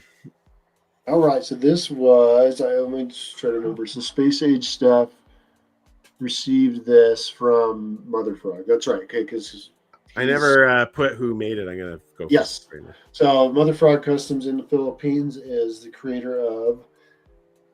Excuse me. So it's Miles Morales in the Marvel versus Alien comic. So I didn't realize this is actually Miles. I should probably read up on this stuff a little bit more. But definitely, I think it's really cool how you see how the logo goes across the butterfly and down the arms and everything. How he really pulled that off. And obviously, white's really hard to do, especially on a figure like this. Obviously, any kind of Spidey-based figure, you want to have a lot of articulation. So taking on that logo, of sculpting that around all the butterflies and the ab crunch and everything definitely takes some guts. I think he did really awesome with it. Yeah, white's a tricky color, man. Especially if you're not airbrushing, it's fucking hard to get that looking the way you want it to. Sometimes. I've noticed even when you're airbrushing, it's hard. So. Yeah, that's true. That's true. I think this design is really cool. When I saw the figure, I actually went and looked up the design, and I was like, "Oh wow, that's a fucking dope. That's a cool look." I think the sculpt on the logo is really nice, and like you said, being able to get it so it doesn't break apart as you move it, I think is a nice touch. But yeah, overall, I just think it's sleek and it's a cool look for sure. Yeah, so I'm going to be the one to say that I wish that there was a little more joint prep here on this one. Yeah, for just, sure. we can. White is difficult, as we've acknowledged, for a lot of us. And painting over what is very obviously a black base figure makes that even more difficult. So just that little bit of joint showing through on the ankles, especially. Distracts, if we're being completely honest. But what I do appreciate, other than what you guys have already mentioned, is I think that the head itself is haunting. I think that the head looks cool. I think I realize that it's probably primarily paint work there, but I think that it's a cool look for the head. And then you combine that with the sort of like roughness of the emblem or whatever we call that there. The sort of like, it makes it look sort of like scarring almost. Yeah. But yeah, that's my critique, not just for this, but for anybody that participates, just in general. We would want to see some more joint prep. For sure. Also, I think you're right, Caretaker. That's why I turned around and looked up at my Spider-Verse shelf. I was like, "Oh, is that a spider assassin?" I think it is. So, all right. I don't know that figure, but that's a cool head sculpt. Yeah, I know. I actually didn't. Yeah, I didn't even really notice it. But you are right. It is kind of harrowing. All right. So this one was one that should have been revealed a little bit earlier, but was one actually. Rob Chris was one of the first ones done. This got delivered in New York, or a failed delivery attempt. Got sent to God knows where, then finally got sent back, and then got sent back again. But well worth the wait. I think Chris did an absolutely phenomenal job of this. We just talked about white, obviously. I worked with a furry cape on mine, and what a pain in the ass it was. I think he did just an awesome job with that. The logo on her chest, you can see there. Just a really excellent use of the base figure. Looks like it's possibly the Moonstone base. Would you guys That's what I agree? was thinking. Yeah, it looks like Moonstone. It's got that thickness and All Green's Moonstone. yeah. Yep. So yeah, But yeah, I think Chris did an outstanding job in this figure. I'd be interested to see how he actually did the chest piece there. yeah. I was wondering that Yeah, I too. wondered that too. Yeah. I think Chris has a really good eye for recipes. Like I feel like he's really good at finding the right base figure for all of his figures. Like I just feel like that's probably one of his greatest strengths. Yeah, I really like this. I'm curious about the emblem on the chest as well. I really like the head sculpts. Again, I'm not sure where that like headband hair combo comes from, if he made it or if it's from something, but I think it like sits very nicely on the head, and I feel like it looks very natural. And yeah, I like this a lot. I think it looks really good. I think it might be one of his better entries for the events. Yeah, for sure. All right, next round. I think that's it, man. No, we got one more. Do we? Yep. Oh, okay. My bad. Okay, that's right. So this one actually. There's two. Okay. So he did receive these. Okay. Yeah. I'm a little bit behind. This last week and a half has just been chaotic for me. So we actually have 2 reveals left now. Woo-hoo! Oh, okay, perfect. Nice. These ones have been received. I can mark it off on my list. Yes. Isn't it nice when you get a surprise, especially Surprise! Right at the with end. your friends when you're supposed to have your shit together? All right. So yeah, definitely, I was super stoked. I know Brett was very, very proud of these, as he should have been. That Cora is absolutely stunning. I'm so glad the other dude made it all the way overseas without getting jacked up. He must have packed that thing really well. But yeah, I know Brett was a little bit antsy, and then these got delivered, and he was like, "Okay, they've been delivered." I was just, it's like we talked about that little bit of nervousness, but definitely well worth the wait. Brett's another one I was just watching, just getting better and better and better. Everything he does is just seems to be over the top. He's not afraid to take on something like this, and when he does it, he just knocks it out of the park. So I have you to can't agree tell. with Looks you. like there might have been a lot of sculpting done actually on Cora's pants there. Yeah. He did that really well, avoiding the joint rub. Yeah, most definitely. I think Brett's a really good sculptor, and I think as he's kind of gone through these events with us, like they've only gotten tighter. So that being said, like I don't know what Porcupine is, but I fucking love this. Like this thing looks crazy, and I really, really like it a lot. I like the paint job on it. I like the toothpicks and in the fur, and that mask is fucking scary. And yeah, I really like this a lot. Yeah, I don't really know Cora, but Porcupine immediately caught my attention. I think it's a good mix of parts there. Who is that? Is he from? Is he a Marvel character? Yeah. Okay. Villain, I assume. Yeah. Villain? Yeah. Naturally. Yeah. I'd be a weird looking good guy. you can't be spiky and be a good guy. That's true. But yeah, hands off. Yeah, it's that caught my attention because I just thought that was like a cool look, and in general, I think the paint, like the colors, they kind of create a nice effect too. I agree. And then what's Cora? That's from like what Cora is. Oh, well, Caretaker will know. He says Cora spot on. From what I could tell, to me, it looks like sculpted and sharply. I don't know what the word is. Like this one looks like they did do joint prep. You know what I mean? Yep. And you can tell, but like it adds to the look of this figure from what I can tell from looking at the figure. Yeah. But it's Avatar. Oh, okay. Oh, okay. Yeah. Okay. All right. I feel like I've seen that before. that character before. But yeah, I like that. I like the colors. It's a nice muted skin tone. Looks cool. The hair looks cool. I kind of wonder where that's from or Yeah, what it was nice. happened there. But yeah, it's a good mix. It is. It's With awesome. Brett, you could always a chance that he sculpted it too. Yeah, He's like absolutely. He's a good Gerard, Gonard Gerard. Yeah. Not afraid to sculpt. He was doing a Batman not too long ago, and I was like following it pretty closely, and I was like, man, this is sick. This is so nice. So, okay, we need to wrap this up because it's late. Thank you both for your time for doing this. Draven, thank you very much for running this by yourself for the most part, and thanks Absolutely. I appreciate the social media help, man. That was a huge help. I'm really good at the behind the scenes stuff, but well, thank you also for letting me experience it as a participant again, because this is the first time since I stepped in and organized it where I actually didn't see everybody else's stuff too. Usually I'm kind of on top of that stuff. You've given me a couple times where I've gotten to get stuff and I didn't know what it was, but this time it was cool because the only thing I saw was in my group, and then yours, the token was in my group, so I got to see yours, and then you got to keep yours a secret, which was nice. So yeah, I try to, when you guys participate in the summertime, I really try to make sure it's yeah, I appreciate that, because that's definitely a thing that's as long missed as Wes has from been doing it. yeah.